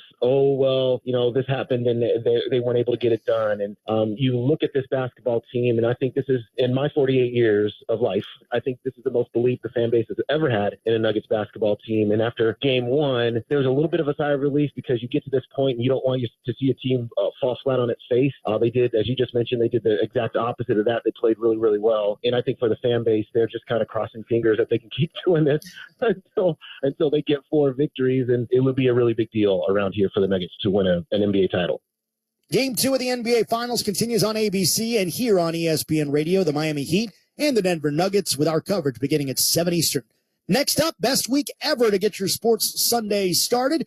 For our entire ESPN Radio crew, I'm Alex Del Barrio. This has been Sports Center All Night on ESPN Radio and the ESPN app. Coming up Monday, I know we've only talked about Aaron Rodgers this offseason, but I'll give you my top 5 underhyped players going into this season. Keyshawn, J. Will, and Max, Monday morning at 6 Eastern on ESPN. This summer, Pilot Flying J is giving you 10 cents off every gallon of gas. 10 cents? That's right. All you have to do is text SAVE10 to 26494. Say that again. Text SAVE10 to 26494 or download the My Rewards Plus app. And I can save 10 cents a gallon? Yes, you don't believe me? Of course I do. You're the announcer. I'm just the background guy. Save 10 cents on every gallon of gas with My Rewards Plus at Pilot Flying J. Messaging and data rates apply. By texting, you can set Pilot Flying J auto marketing SMS. Consent not required for purchase. Limited time. Terms and conditions apply. At Fogo de Chão, you don't need a reason to celebrate, but here are some ideas. It's the anniversary of your cousin's 3rd date. Slice into a tender double-cut pork chop. You mowed the lawn today. A rich bone-in ribeye aged 21 days just for this moment. And why not have Fogo host your housewarming party with decadent lamb picanha marinated in white wine? And they're all included at one price. That alone is reason to celebrate. Make a reservation at fogo.com.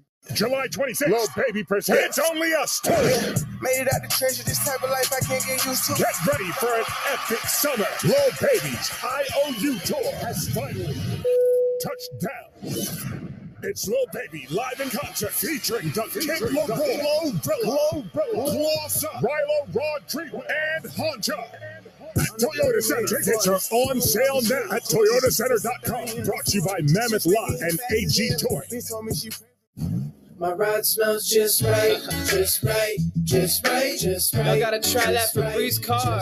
Just right, just right, just right. Yeah. La la la la la. With up to 40 days of consistent scent, or low Febreze car clips right on your bed. You know my car's my happy place. Keep that smile on my face when it smells just right, just right, just right. Yeah. Breathe happy Febreze. La la la la la. Ashley's Memorial Day sale is going on now. Get ready for summer with the biggest and best furniture deals. Right now, get up to 50% off Spotlight deals. And for a limited time, shop a selection of must-have items now under $1,000. Whether you're redecorating indoors or rethinking your outdoor space, save big on this season's trending styles that will make your home the perfect setting for summer get-togethers. Visit your local Ashley store or ashley.com to shop and save today. Only at Ashley. The Venture X card from Capital One gives you premium travel benefits, perfect for seeing Taylor Swift The Eras Tour. Presented by Capital One. Ooh, I do love her.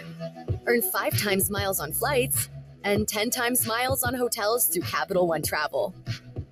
Enjoy your stay in Suite 13. Whoa, 13? That's Taylor's lucky number. The Venture X card from Capital One. What's in your wallet? Terms apply. See CapitalOne.com for details.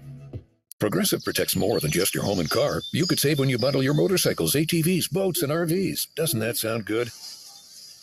Like the sound of the wind in the trees as your RV sits parked in the forest.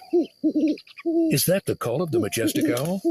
And there's the sound of a tree branch crashing into the roof of your RV. Oof, I guess their nest was in that branch. But you know what does sound good? You're covered with Progressive. So bundle all your vehicles and home in one place and save with the multi-policy discount. Progressive Casualty Insurance Company, affiliates, and other insurers. Ever since we got Xfinity Mobile, the whole family now has the fastest mobile service. Back in my day, we didn't have it nearly as good. Oh yeah? Back in my day, you couldn't even stream outside the house. I don't like to think about it. Switch to Xfinity Mobile, the fastest mobile service with 5G and millions of Wi-Fi hotspots. Get the best price for 2 unlimited lines with 5G compared to the lowest price plans of the top 3 carriers. Just $30 a line per month. Visit Xfinity.com/fastestmobile to learn more. Restrictions apply. Xfinity Unlimited intro service and Xfinity Internet required. Taxes and fees extra. Reduced speeds after 20 gigabytes of usage. Data thresholds may vary. Hi, this is Gail from Navy Federal Credit Union. How can I help you? Hey, Gail. I'm looking for a credit card that's good for a busy lifestyle. I've got the hook up. You can earn 3 times the points on dining and 2 times on fuel with our Gold Rewards card. IYKYK. Do you mean if you know, you know? Is that what that means? We totally get it. Finance, that is. Learn more at NavyFederal.org. Navy Federal Credit Union. Our members are the mission. Insured by NCUA. This is SportsCenter. Hello there. I'm Mark Robbins. Game 1, Stanley Cup Final. Most of the home side. Vegas Golden Knights with a 5-2 victory over the Florida Panthers Saturday. Zach Whitecloud with the game-winning goal. And with that winner comes the right to get on SportsCenter and talk about it. You want to start the series off on the right foot. And I think we played the right way for the majority of the game. And, it's good to see guys get rewarded in terms of scoring and going to the net, doing the little things right, and for our team playing the right way. And obviously the first one's huge, but obviously you take a little bit to enjoy it and then let it go and move on to tomorrow. That is Zach Whitecloud of the Vegas Golden Knights. Game 2, Stanley Cup Final, back in Vegas on Monday night. The NBA Finals are coming up tonight. Game 2 in Denver for the Nuggets and the Heat. You can listen to it with coverage beginning at 7 p.m. Eastern here on ESPN Radio. Tip on radio, ABC Television, and the ESPN app set for just after 8 p.m. Eastern. Major League Baseball Saturday. Marcus Semien had no trouble extending his hitting streak to 22 games. He had 4 of them, helping the Rangers beat Seattle 16-6. The Yankees, Jake Bauers with a couple of home runs to help the Yanks beat the Dodgers. And what do you know? The Yankees and the Dodgers, the matchup for ESPN Sunday Night Baseball, 6 p.m. Eastern. That's when the coverage begins right here on ESPN Radio. Rory McIlroy, David Lipsky, Siwoo Kim all share a one-shot lead after 3 rounds of the Memorial Featured Groups, Featured Holes, streaming on ESPN Plus at 8 a.m. Eastern. Coming up Monday, as we approach the end of the NBA season, I'll tell you why I'm so excited for this year's off season and all the potential moves we might see. Keyshawn, J. Will, and Max, Monday morning at 6 Eastern on ESPN Radio, ESPN2, and and ESPNU.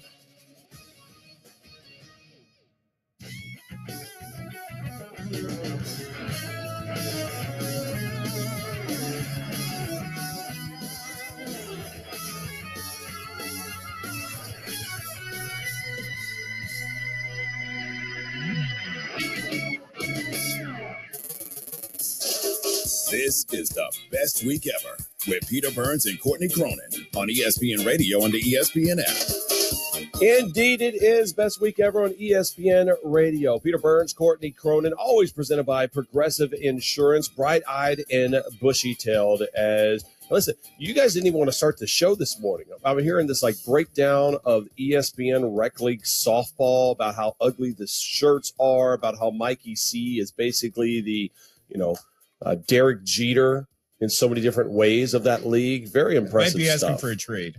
Although Jeter never did that. But do you give your teammates gift baskets? We'll see if that happens. Hello, Courtney Cronin. Good morning. Good morning. How was SEC meetings this week? Productive to a certain extent. For the most part, if you like not playing as many conference games as they potentially could, it was a good time was had by all. We had baseball regionals last night, so I got in a good 2-hour nap, and I'm sick as a dog. But other than that, Courtney, things are going well. So happy for you, Peter. I know, happy for us all. We got a lot of stuff to get into today.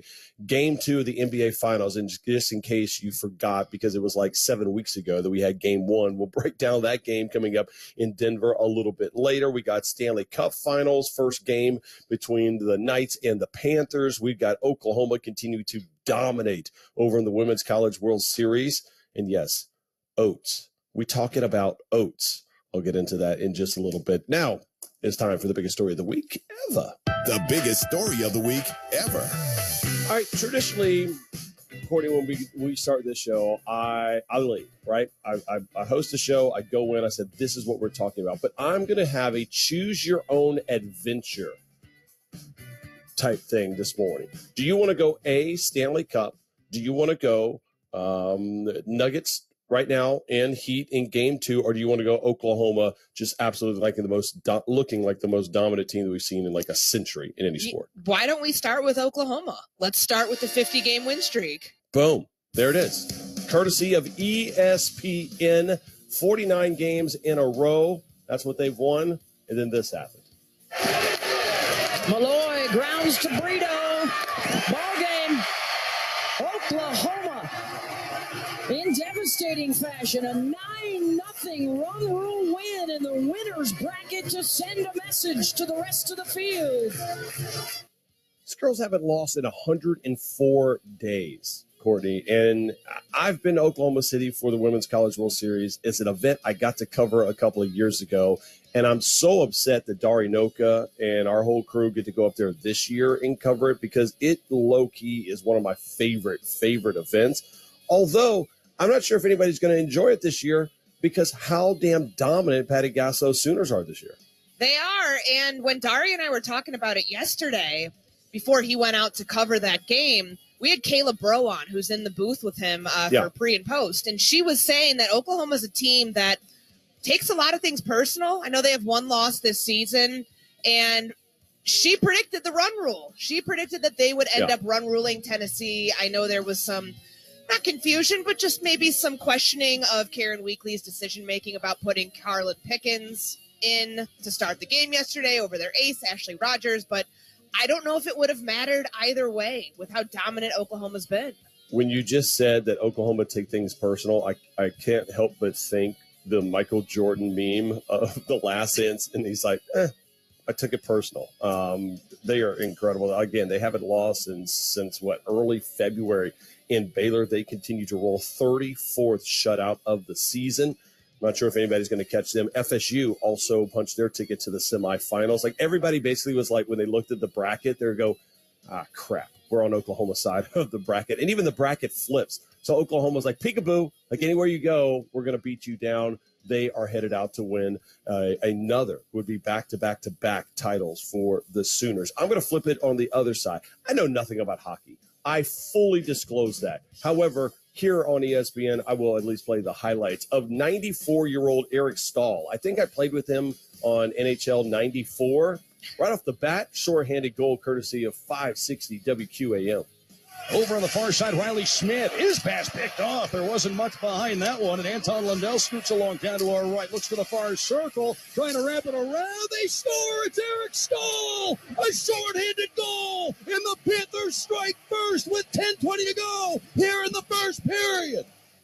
God, playoff hockey is just, again, as much as I like Women's College World Series, I talk about that event. If you've never had a chance to go to a hockey game, because they're so much different in real life than they are on television, but playoff hockey, you hear it. And in the Stanley Cup, game 1, Knights win 5-2. How much of that game did you catch? All of it. And the environment, like we were talking about, playoff hockey, I don't know if they've been doing this all season long, all postseason long, but the Vegas Golden Knights have this sort of pregame slaying of their opponent with the actual Vegas Knight mascot on the ice. Like, it was like a Broadway production. Yes. What they bring a panther out there? How does the panther even get out there? And then does the panther slip with his paws? I got so many questions. They had the Vegas Knight with his sword.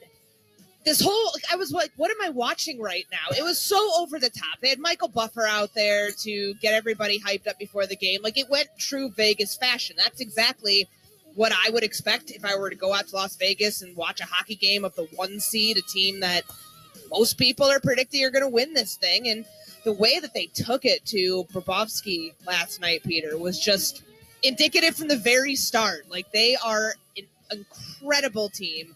They just went 6 with the Dallas Stars, and now they're heading into this one with a 1-0 lead. Remember back in the day where it was like disallowed in sports to have teams in Vegas?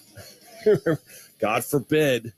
The wonders of gambling, and all of a sudden you got the Knights coming, you got the Oakland A's, of course you got the Raiders, of course, had been out there for a couple of years, the Aces. I mean, Las Vegas has truly become one of those marquee events, and I can't even imagine how good it would be about people just traveling in, right? Like, if you're a hockey fan, like, just to have that opportunity to go on the road for those games. We're going to see college football start headed out to Vegas in a couple of years as well. We've got some regular season games. Like, it has become one of the epicenters of neutral site events as the Golden Knights win 5-2. All right, coming up, Eric Spoelstra had something to say which really surprised me about their kind of MO to get back into this series in the NBA Finals. Yes, we'll talk about that game coming up in Denver. She's Courtney Cronin. I'm Peter Burns, and this is the best week ever on ESPN Radio.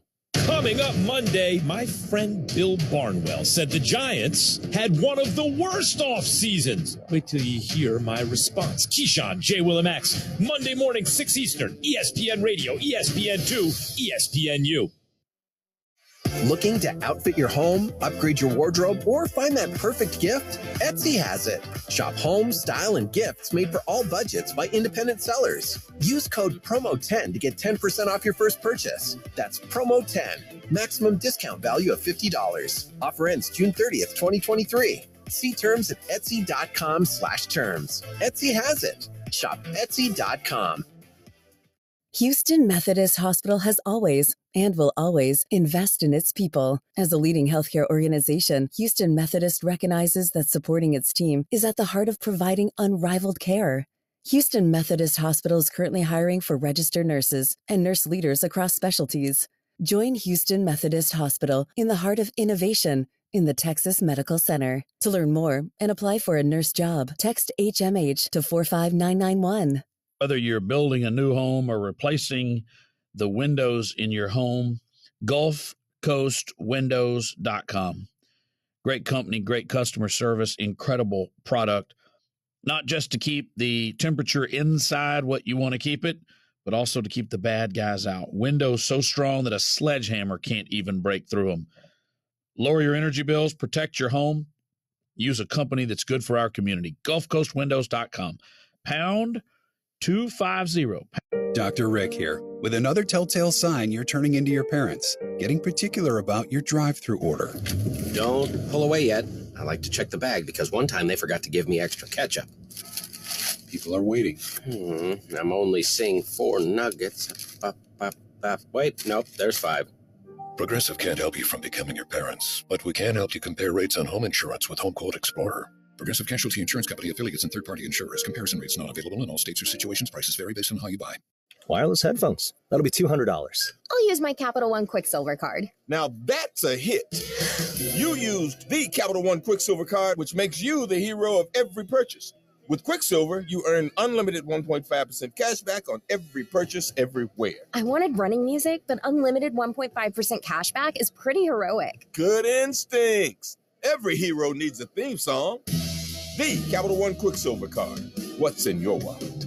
Terms apply. See CapitalOne.com for details. The ghost pepper has a reputation. So does a ghost pepper wing that doesn't send you into tears make any sense? Does to us. That's why Popeye's ghost pepper wings are the perfect balance of flavor and fire. Popeye starts with intensely craveable flavor, adds the right amount of kick to keep things interesting, not Inferno wing, and then offers them at only $5 for 6 pieces. Because in New Orleans, we like to taste our food, not cry over it. Call us crazy. Love that chicken from Popeyes. Limited time at participating U.S. restaurants. Price may vary. Additional terms apply. Okay, let's see. Who can name the most countries in Latin America? I know 19. Wow. 19? Yeah. Argentina, Belize, Chile, Colombia, Ecuador, Peru, Uruguay, Venezuela. Wait, how do you know so much? My dad has AT&T's best unlimited plan, and it works in 19 countries in Latin America. With unlimited high-speed data, talk, and text? Yeah. In fact, my dad is in Brazil right now. At no extra cost? Uh-huh. Oh, good to know. Why? So he can call me to talk about your grades.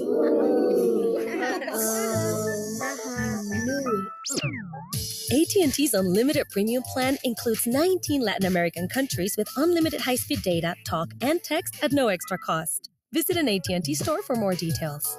Coverage and data speeds vary. International usage should not exceed domestic.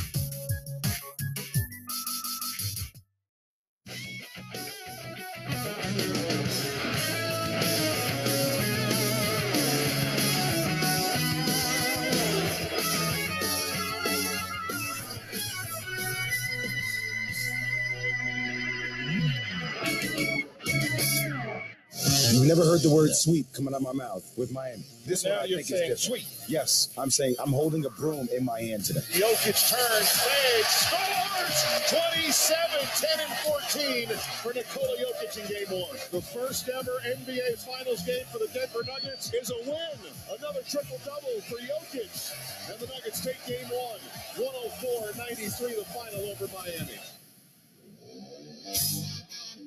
Even when I hear that stat line for Jokic, 27, 14 assists, 10 boards, and then I start realizing, Courtney Cronin, it was a quiet game for him. Only ended up taking 12 shots in Game 1 of the NBA Finals. I'm thinking, oh, buddy, this could get ugly real quick. Peter Burns, Courtney Cronin, this is the best week ever on ESPN Radio. I'm torn here because it feels like it was like 9 weeks ago that we had Game 1, right? Like this. It clearly is a advantage for Miami to kind of catch their breath after trench warfare between the Boston Celtics in that Eastern Conference Finals that went to 7. And yet I sit there and go, well, wait a minute. Does it kind of hurt the Nuggets to a certain extent, because you can't really gain this momentum, and now mentally it's on you, right? You don't play your A game in Game 1 of the NBA Finals. You don't really ever struggle at all with Miami in that first one, and now you're thinking, all right, things could get a little bit easy. Well, here's Michael Malone, the Nuggets head coach, at his presser about how they're going to prepare for Game 2. I told our players today, don't read the paper. Don't listen to the folks on the radio and TV saying that this series is over and that we've done something, because we haven't done a damn thing. We won Game 1. And the reason I told our players I was excited this morning was because we won Game 1 and we didn't play well. And there's so many things we can do better. And if we do those things at a better level, we'll have a chance to win Game 2 tomorrow night. How much do you believe in that approach, Courtney, from Malone? I get it, and I think it's funny that everybody keeps talking about how that wasn't the best of the Denver Nuggets, and that game was a 24-point game at one point, Peter. That was a complete blowout, and with Nikola Jokic, the 27, 14, and 10 on 12 shots with 2 turnovers, I think I heard Brian Windhorst on SportsCenter after the game call it maybe a 7.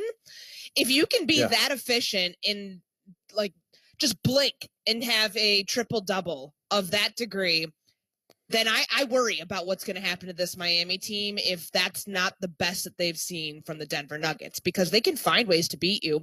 If their outside shot's not falling, they're going to go try to convert good looks in the lane. I think they scored 46 points in the paint, converted on 61.5% of their 2-point attempts. It's scary because they're not even going full throttle yet.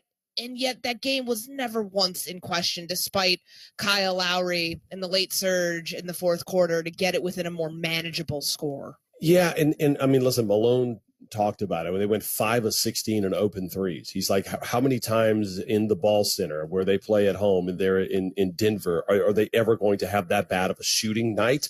Very rarely, especially from beyond the arc, but it's just a complete and total mismatch right now for the Denver Nuggets, who are bigger in almost every position. They're well rested. They're playing at home where the altitude is actually really a thing, especially this far late into the season.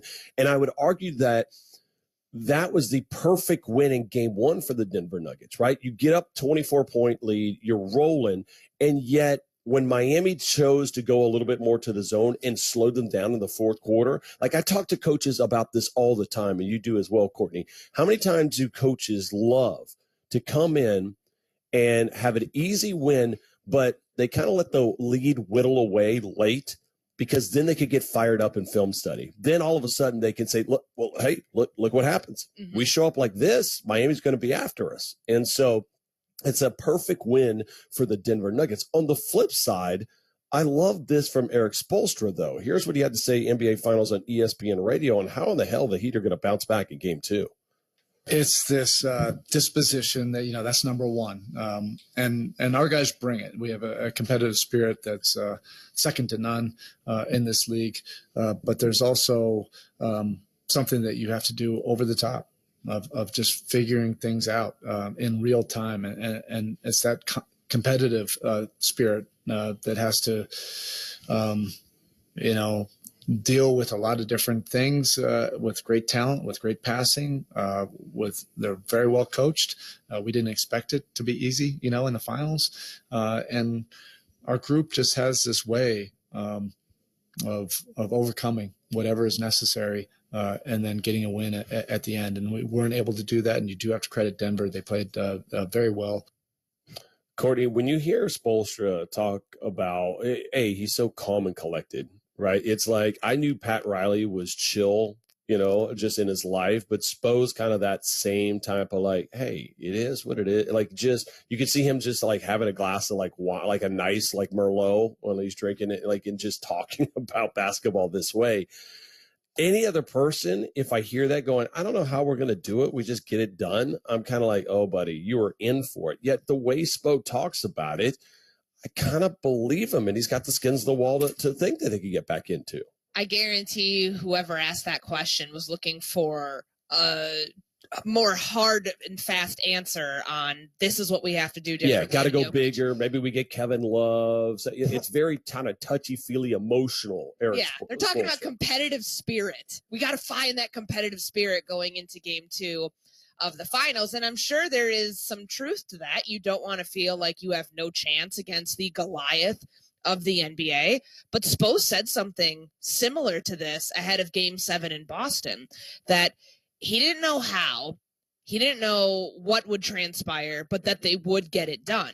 And they did. So when you can go out and back up your comments like that, which, remember Jimmy Butler started guaranteeing wins after they lost in game 5? And they kept going on and winning and winning and losing and losing. And then they win in game 7. It's like, okay, like there is some truth to it. But I do think that when Spo says it, you're going to get that from Jimmy Butler. He's a fiery competitor and he's very confident in his abilities. But when the head coach is willing to take that same approach, people listen. And what Eric Spoelstra said there might have sounded like a little bit of a word salad to a degree, because I don't really know any strategy he revealed, which is, I guess, what you expect. But nobody else gets that sort of credence that, okay, like, let's put there is some validity to it. I believe him because he has done this with a team that was an 8 seed that came here via the play-in tournament. And along the way, they have surprised people by their ability to bounce back when it looks like things are pretty bleak. It would have been hilarious had Spo just be like, hey, here's what we're doing, X, Y, and Z. Right. Like no coach is going to say that going, well, listen, we're probably going to get Haywood in there. We're probably going to go get Kevin Love. We got to go bigger. We'll probably play this zone starting the second quarter, like whatever. No, they're not going to say that. Right. Like they're going to give you the word salad, but it's just a matter of you have to show up early, because if you get the crowd involved in Denver, that place is hungry.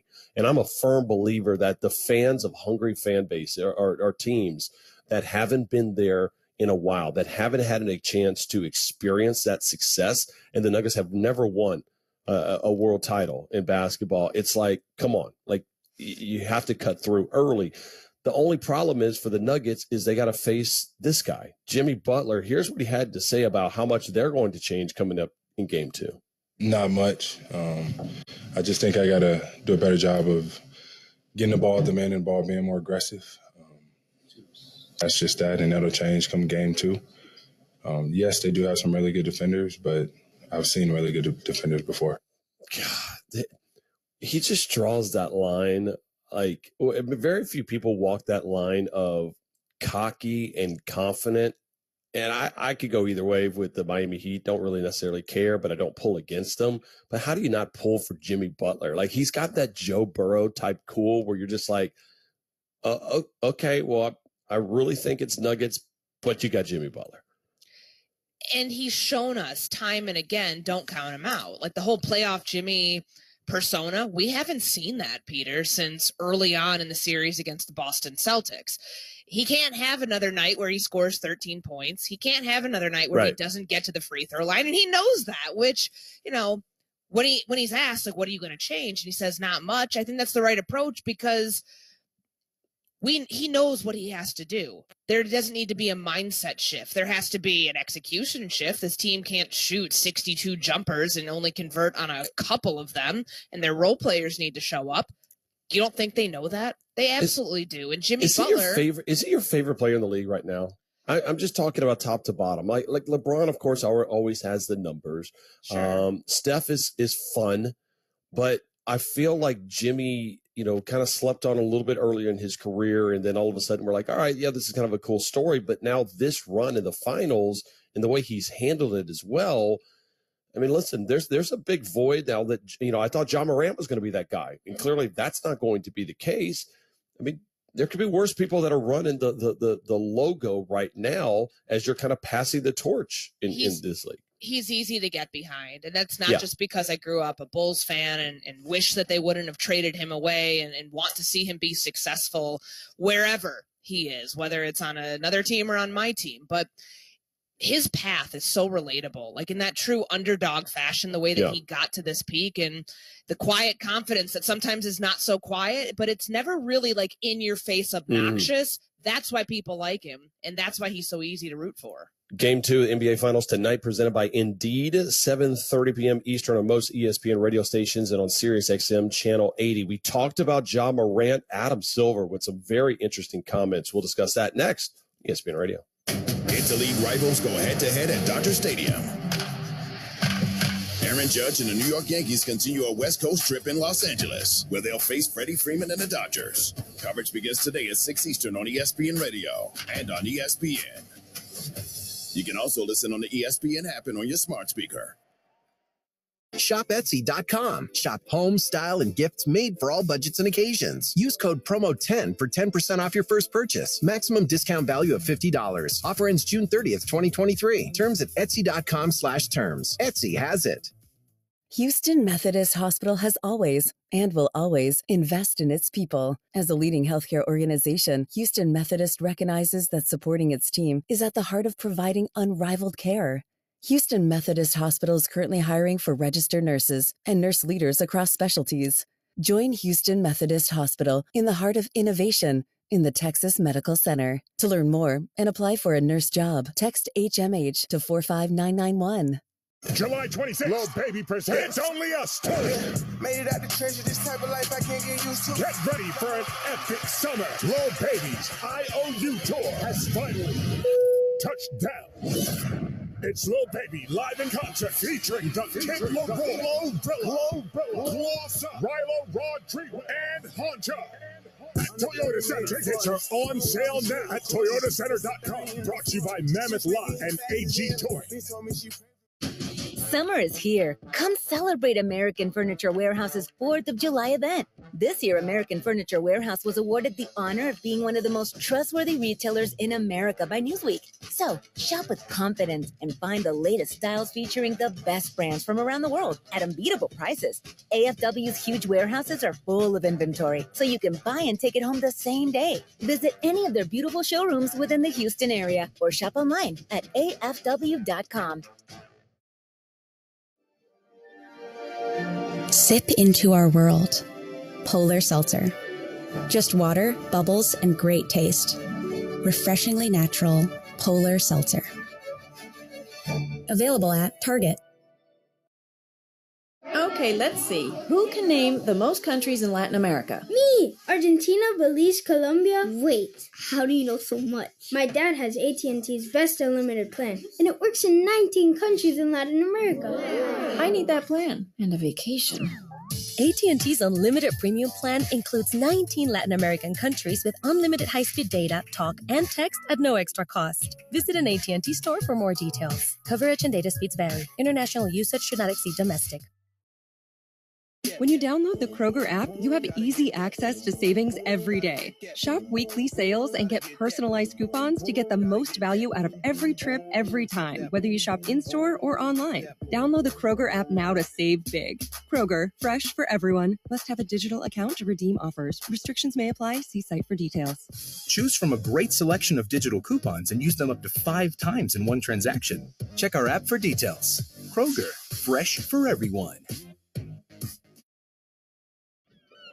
We're recording this Progressive commercial on a real boat to let people know that when you bundle your home, boat, and other vehicles... What was that, Flo? Progressive saves you money, Jamie. Why are we doing this on a boat? We were going for authenticity. We're going to the city? Authenticity. You mean Atlantic City? But we're not in the Atlantic. Are we? Bundle your home and other vehicles with Progressive. Progressive Casualty Insurance Company, affiliates, and other insurers. Discount not available in all states or situations. The ghost pepper has a reputation. So does a ghost pepper wing that doesn't send you into tears make any sense? Does to us. That's why Popeye's ghost pepper wings are the perfect balance of flavor and fire. Popeye starts with intensely craveable flavor, adds the right amount of kick to keep things interesting, not Inferno wing, and then offers them at only $5 for 6 pieces. Because in New Orleans, we like to taste our food, not cry over it. Call us crazy. Love that chicken from Popeyes. Limited time at participating U.S. restaurants. Price may vary. Additional terms apply. Lowe's knows you need the right tools and equipment for all your projects, which makes it the perfect time for Craftsman Days. Right now, find savings on power tools, outdoor power equipment, and tool storage, along with garage door openers and organization, including shelving, totes, and more. Get what you need during Craftsman Days, happening now. Lowe's knows savings. Lowe's knows home improvement. Selection varies by location.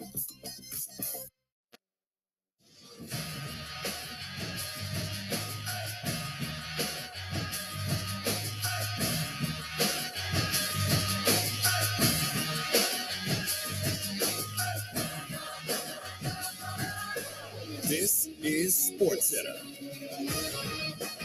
Hello there. I'm Mark Robbins. Game 2 of the NBA Finals coming up later on today. Denver leads Miami 1-0 in the series. Of course, the Nuggets won the opener by 11. Miami needs to get more from Jimmy Butler if it hopes to win, and Jimmy knows it. I have to be more aggressive, and there's no other way around that. Whenever I'm aggressive, my team follows suit. I shot a lot of jump shots, ones that I know that I should and probably will make next game, but if I'm getting shots at the rim, if I'm getting to the free throw line, I'm getting layups and dunks. It seems like everything opens up for everybody else, which is my job and my role on this team. So I got to get back to doing that in game 2 as well. That is Miami Heat star Jimmy Butler. Coverage of Game 2 of the NBA Finals begins 7 p.m. Eastern here on ESPN Radio. Tip just after 8 on radio and ABC. Game 1 of the Stanley Cup Final goes to Vegas Saturday. The Golden Knights at home knocked off the Florida Panthers 5-2. They'll play Game 2 Monday night back in Las Vegas. Big League Baseball Saturday. Marcus Semien with 4 hits for Seattle to easily extend his hitting streak to 22 games. Rangers knock off Seattle 16-6. Let me spit it out for you. Yankees and Dodgers, the matchup for the ESPN Sunday night baseball game, 6 p.m. Eastern. The coverage to begin on many ESPN radio affiliates. And Rory McIlroy, David Lipsky, and Siwoo Kim all share a one-shot lead after 3 rounds of the Memorial Featured Groups, Featured Holes, streaming on ESPN+. Coming up Monday, as we approach the end of the NBA season, I'll tell you why I'm so excited for this year's off-season and all the potential moves we might see. Keyshawn, J. Will, and Max, Monday morning at 6 Eastern on ESPN Radio, ESPN2, and ESPNU. Honestly, I was shocked when I saw that video. For Ja, I think he has to take a step back and figure out what's important to him, because you're on the verge of blowing it all. We've uncovered a fair amount of additional information, given that we're, of course, in the offseason. He has now been suspended by the Memphis Grizzlies indefinitely, and my sense now is that shortly after the conclusion of the finals, we will announce the outcome of that investigation.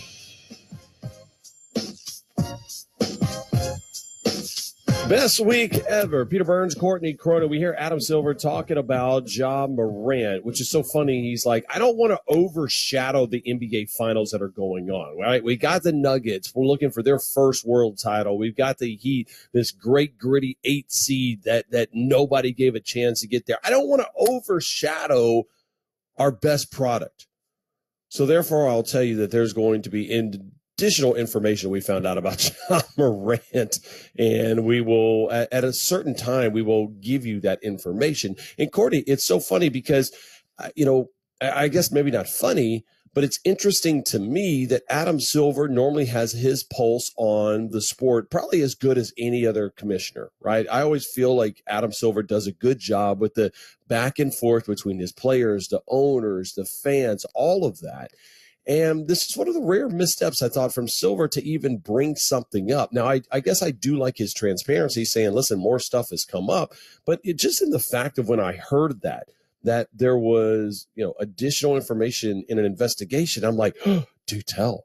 Like, now I'm interested in the middle of the NBA Finals, what more information they got about Ja Morant and how serious this investigation or this punishment is going to be. The easiest way to handle this, Peter, would have been for Adam Silver, who is very clearly expecting this question. This happens at his, State of the Union address. They do this every year at the NBA Finals where the commissioner talks ahead of Game 1. Yeah. How you handle this if you don't want anything overshadowing the NBA Finals and you don't want any sort of speculation on the topic of how long this punishment for Ja Morant is going to be? Simple. We're still conducting an investigation. We will let you know when it's over. When we have our finding, when we have the plan in place for Ja Morant and what the suspension is going to be. You don't say, hey, yeah, we know, but we're going to tell you at a later date. We just got to get through the finals first, and then we'll tell you. I don't know why you would leave the door open to all of the speculation, to all of the reporters who are going to do their due diligence to try to find out more information about what the league is planning to do, what Memphis knows, what they don't know. I thought that it was completely the wrong move from the commissioner of the NBA to go about it this way, because it is doing exactly what he said they didn't want to happen. It is, in a way, overshadowing the NBA Finals because we're talking about it right now when if the intent was to not have us talk about it, you handle this in a completely different way. Here's what Tim McMahon had to say about what Adam Silver discussing, right? He was on Daria Mel yesterday about what that punishment is going to be. It's going to be significant, and by significant, that means significantly longer than the 8-game suspension that he received in March. Really what this in part comes down to is John Morant went to New York, sat down in Adam Silver's office with his agent, and, basically said all the things he thought Adam Silver wanted to hear, and then, basically made a mockery of it. Adam Silver has a reputation for not being a very strict disciplinarian, for being kind of a player's commissioner. There's certainly a sense that this is a situation that he's going to come down strong against, because he has been soft on John Morant in the past. And then really not just the 8 games, the fact that there was no disciplinary action after the incident with the Pacers, where best case scenario is somebody who was in an SUV with John Morant after a post-game confrontation with the opposing team pointed a laser at members of the team's traveling party and wanted them to think it was a gun. The fact there wasn't any disciplinary action there, the NBA has bent over backwards to not come down hard on Ja, and I think that line has been crossed at this point. So, Courtney, I don't believe, Courtney Cronin and Peter Burns here on Best Week Ever, I don't believe that it's going to be a year-long suspension for John Morant. I just can't believe that he says, listen, we looked into this and we found more stuff during our investigations. You're out for a whole year. I don't believe that to be a case. I think it'll be half a season. I think half the season, and it stinks for the Memphis Grizzlies because they are really the biggest, quote-unquote, victim in all of this, right? All they are is like, here's our star, here's our guy. We've given him all of the things that we can do. And now we're going to be out our stud player for a half a season. But I can't imagine. I like the conversations that have to go on here is basically telling Ja, you got to get rid of your boys. Like you got to get rid of that. Even like we sat down with you. We know, or at least we thought you knew this was serious, and yet finds himself in that situation again. But Courtney, can you imagine, like in any facet of life, if somebody says, you got to cut out your entire friend zone, everybody you've ever associated with and that you hang around with, like if you can't get rid of them, it ain't going to end well for you. I don't know if I could do it. I don't know how any other person does it. It's a difficult ask, but if the NBA, which, he represents them not just during the season, it's a $1 billion brand, and he's representing them as one of their star young players on a 365-day-a-year basis. You may not be playing games in July and August, but those months, all of the time that you're not playing basketball, you're still representing the shield, so to speak. And that's what we call it in the NFL, the same thing in the NBA. So they have the right to ask him to do things a certain way, because very clearly you can't trust him with the people that he has around him to act a certain way that's going to be representative of his employer. So wasn't it the Carmelo situation back in the day as well? And he actually, I thought it was interesting. He went on a podcast somewhat recently. He talked about his 2006 suspension and how the NBA knew where he was sleeping, knew who he was hanging out with. Like, they knew everything. And so when Adam Silver talks about the additional information that they've uncovered, it makes me wonder what the heck else is out there. This happened. You and I were on air Sunday morning. It was a Mother's Day. And this was all starting to surface, the video itself. And then, of course, the Memphis Grizzlies putting out their statement about an hour after you and I got off air. That was weeks ago. So think about how much time they've had to uncover, allegedly, all this other stuff. At least that's what Adam Silver makes you think, that there is alarming information out there that could lead to a very lengthy suspension for John Morant. And their disciplinary plan for him factors in there. I don't know what more else could be worse than what we've already seen. And the cynic in me thinks that they're trying to make him sweat this out because he embarrassed the league. He looked at them. He said all the right things. That was the worst when it was a kid, like when your parents didn't tell you immediately how long you were grounded for. You're like, yes. I will deal. When we get home, I am going to deal with this, right? 100%. Like when company leaves, when the dinner party is over, you and I are going to have a talk. Buddy, that was some tough times when you'd be up in your room going, oh, my God, what is going to happen? Isn't Nintendo the delayed punishment, too. Oh, delayed. You think they forget. You thought they forget. Oh, wait till your dad gets home. Well, hours and hours and hours later, I think I might be scot-free here. And then the hammer comes down. Then you're like super nice to mom. You're like doing the dishes and everything like that. Oh, no, we didn't forget. Here's the deal. Could you see John Morant walking away? I know this is crazy to think of because a normal person, you would look at this and go, it's easy. Just don't hang around with people with guns and don't hang around people doing stupid stuff. And you're making $1 bajillion. It's easy to say no to that. I don't think it's as easy. It's easy on paper. It's easy when you talk about it on radio. I don't think it's as easy in the real life application. John Morant's made a lot of money in his career already, right? More money than I'll ever see in my life. Generational money. That's what John Morant has made. And at some point, if you're telling him your entire life, you got to change it. I don't know. I think there's people in this world now, Courtney, that can look at this and go, you know what, man? I don't want to change. This is who I am. This is in I haven't hurt anybody. I know you're offended by this, but sometimes I don't want to walk the walk. Maybe I don't want to represent the quote unquote shield or the league. Like, let me be. And that's another thing that Adam Silver has to kind of put in place here as well. That's a costly decision. Of course, we know that the $39 million All-NBA snub that happened a couple weeks ago, at some point, he's probably like, what's another couple million to me? Because I've already lost so much money. And it is self-inflicted. Nobody did this to John Morant. He did it to himself. Yeah. But really, if you're about that life, if you want to go be about that life, then that's a decision that you have to make. And if he can't let go of the people in his life that are influencing him in a negative manner, and some of that's family members. Remember, his father's the one who got in the altercation at the Lakers game a couple months ago, and this is the video that surfaced on Mother's Day was him with his best friend, the one who was banned from FedEx Forum because of the Pacers laser incident that you heard Tim McMahon mention there.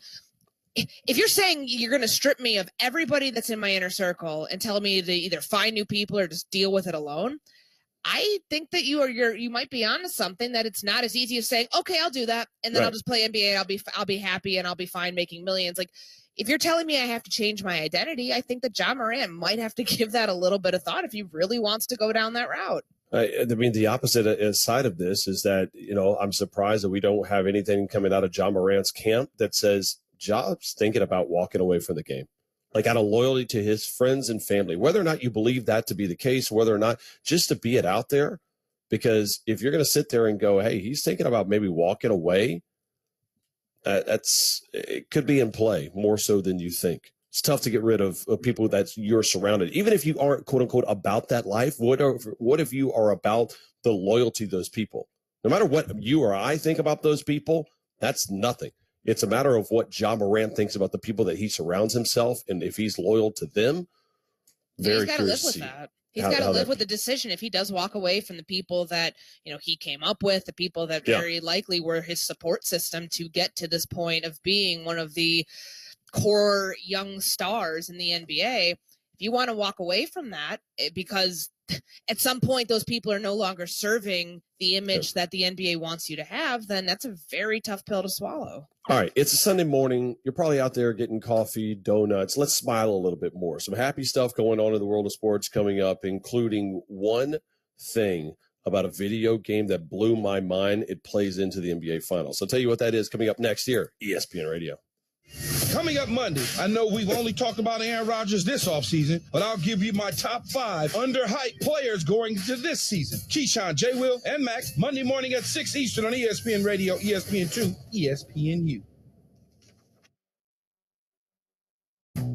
Want to save money this summer? Of course I do. Well, at Pilot Flying J, you can save 10 cents on every gallon of gas. Just text SAVE10 to 26494. Say that again. You can save 10 cents a gallon. No, that other part. Text SAVE10 to 26494. Yes! And all I have to do is text? You got it. Text SAVE10 to 26494 and save 10 cents a gallon all summer long at Pilot Flying J. Messaging and data rates apply. By texting, you consent to Pilot Flying J auto marketing SMS. Consent not required for purchase. Limited time. Terms and conditions apply. At Ellison Independent Living at Willowbrook, vibrant lifestyles and luxurious amenities set the foundation for active social retirement living in the heart of Houston. You'll love living close to dining and entertainment, as well as the region's top medical providers. Learn more at ellisonwillowbrook.com or call 281-205-1980 to tour Ellison Willowbrook today. That's 281-205-1980. Are you looking for a new car? Okay, now you can go the distance with an auto loan from Primeway Federal Credit Union. Primeway offers rates as low as 4.5% APR on 36-month auto loans for new and pre-owned vehicles, plus 90 days with no payments. Yep, 90 days with no payments, plus those low rates. And when you work with my friends at Primeway, let me tell you, they're totally transparent. No hidden fees, fast loan approvals, and they have locations all over Houston Metro. So you can do it that way, or you can do it online. Visit primewayfcu.com. This summer, TXU Energy is back with Ultimate Summer Pass, starting 50% off energy charges all summer. Everybody run for automatic energy savings. Plus free energy on the hottest days. Don't you see? Free days are now the coolest days. It's this summer's hottest blockbuster, guaranteed to keep you cool. The savings are coming from inside the house. Ultimate Summer Pass. Energy savings never felt so cool. TXU Energy. Energy for everything. Tap the banner now to learn more. You will fail. So what? Everybody does. It's time to redefine success. Meet Body. Fun workouts and a week off. Healthy eating and indulgence. Liking yourself no matter what. Yeah, you will fail. We all will. But we're not going to let that be the end. You see that? We're already making progress. So let's keep going. We are Body. Start your free trial at body.com. That's BODI.com.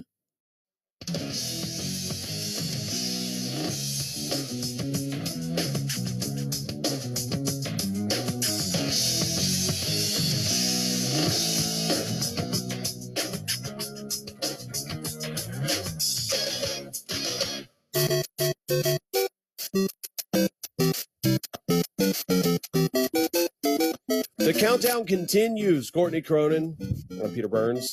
This is the best week ever on ESPN Radio, presented by Progressive Insurance. I may go see the Super Mario Brothers movie again. Took my kids to it last weekend. It was awesome. Finally get an opportunity. Like, I go now as a parent, like, I'm going to go see Little Mermaid, but I wait at least another week because of the chaos of everybody going out there to see these big ones. So I'm going to give it a little bit more time. You go Mario, not Mario? Mark, you want to address this real quick to the people of the United States and throughout the world of what you called this game? Yeah, Super Mario. No, Mario? Who called it? No one Mario? has ever said that. I've never heard.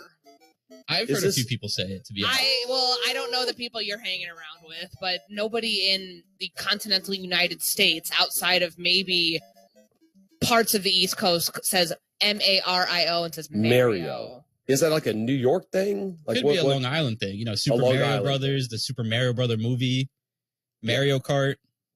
God, just even the sound of it makes my ears bleed.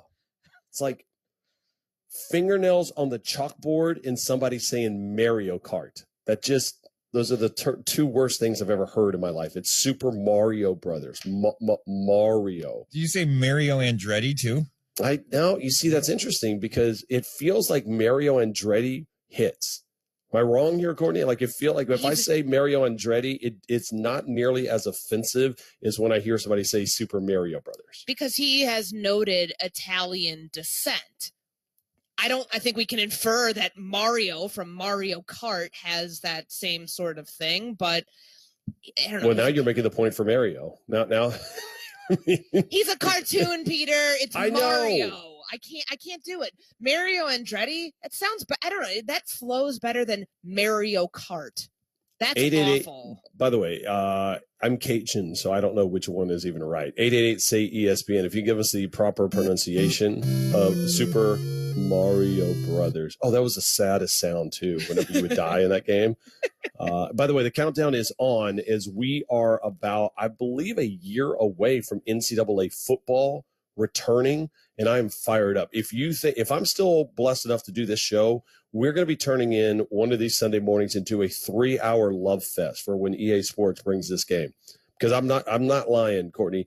As a kid, actually as an adult, hell with the kid part, I used to either fake sickness before I got into the sports industry when I worked in the oil and gas industry, or I would take an actual day off. It depends on how much PTO time I had about the actual release date when NCAA football would come out. I just so you know, I will probably not be working that entire weekend. It's dedication. I very much appreciate it. I mean, if you have the same sort of cold that you got during SEC Media Days, you won't have to fake sick. You can just be like, look, I really don't feel well right now. I can't do the show. Oh, by the way, NCAA Football 24 came out. Two birds, one stone.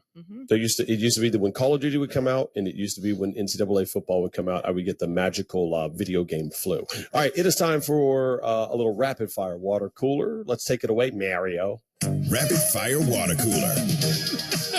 All right. By the way, Kevin Winter is in here already on Twitter. Says Morales is an idiot. It's Mario. Okay. I'll have to talk to him when he gets in. All right. So thank you, Kevin. We spoke about this a few weeks ago.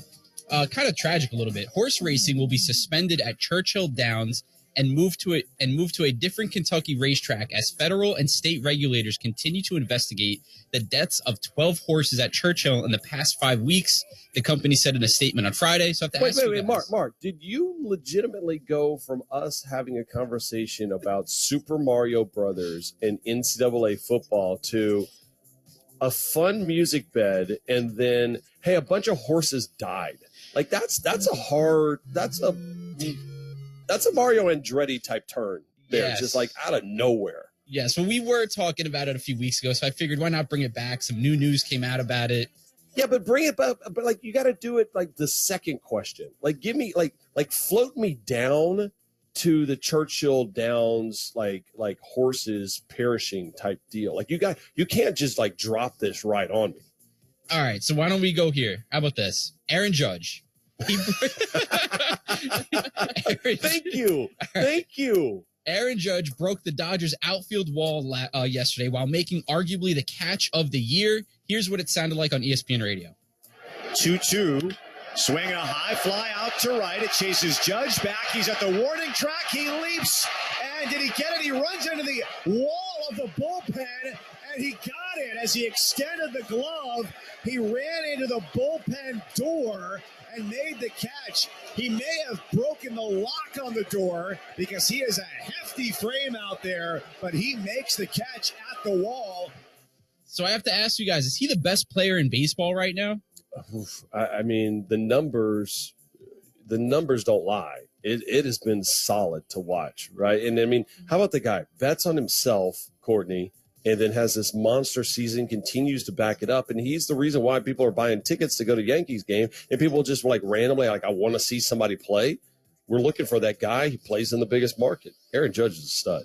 Yeah, and he's on pace to do what he did last year. Like even with that 10-day stint on the IL, he's still batting 291. Mark, that thing you sent me, the graphic from SportsCenter, seems like everything is pretty much like a carbon copy from his first 49 games from last year. Yeah. Just to be that's what I think I appreciate most about professionalism of those upper echelon guys, whether it's like, Tiger when he was at his greatness or LeBron or Jordan, stuff like that, is like, can you do it over and over and over again? It's not a flash in the pan. That's what Aaron Judge is doing. All right. Now, do you want to give me the Churchill Downs story? Yeah, I was going to ask if it's okay now. Okay, yes. So, I'm sorry, I didn't mean to be rude. It was you're such good. a hard turn. I was like, what? Yeah, no, it was kind of Mario. hard He's nice. He's a plumber. We've got a bunch of dead horses in Lexington. Yeah. So basically 12 horses have died in the last 5 weeks. Horse racing is now suspended at Churchill Downs. So I have to ask you guys, what is going on here? Courtney, they were talking about maybe like checking is it something in the track itself? This is... I mean, it isn't a joking matter, right? I mean, at some point, and I know that horses have perished in the fact of training and racing and stuff like that, but it has become absolutely it's become an issue. The fact that I got to talk about it on ESPN radio because it's such a big deal, it's just unreal. Yeah, they got to figure out what's going on with the surface because you cannot have races there if that's going to happen. It's a black eye for the sport, and I hope they figured it out. Best week ever on ESPN Radio, presented by Progressive Insurance. We'll talk a little NBA Finals Game 2 next. Interleague rivals go head-to-head at Dodger Stadium. Aaron Judge and the New York Yankees continue a West Coast trip in Los Angeles, where they'll face Freddie Freeman and the Dodgers. Coverage begins today at 6 Eastern on ESPN Radio and on ESPN. You can also listen on the ESPN app and on your smart speaker.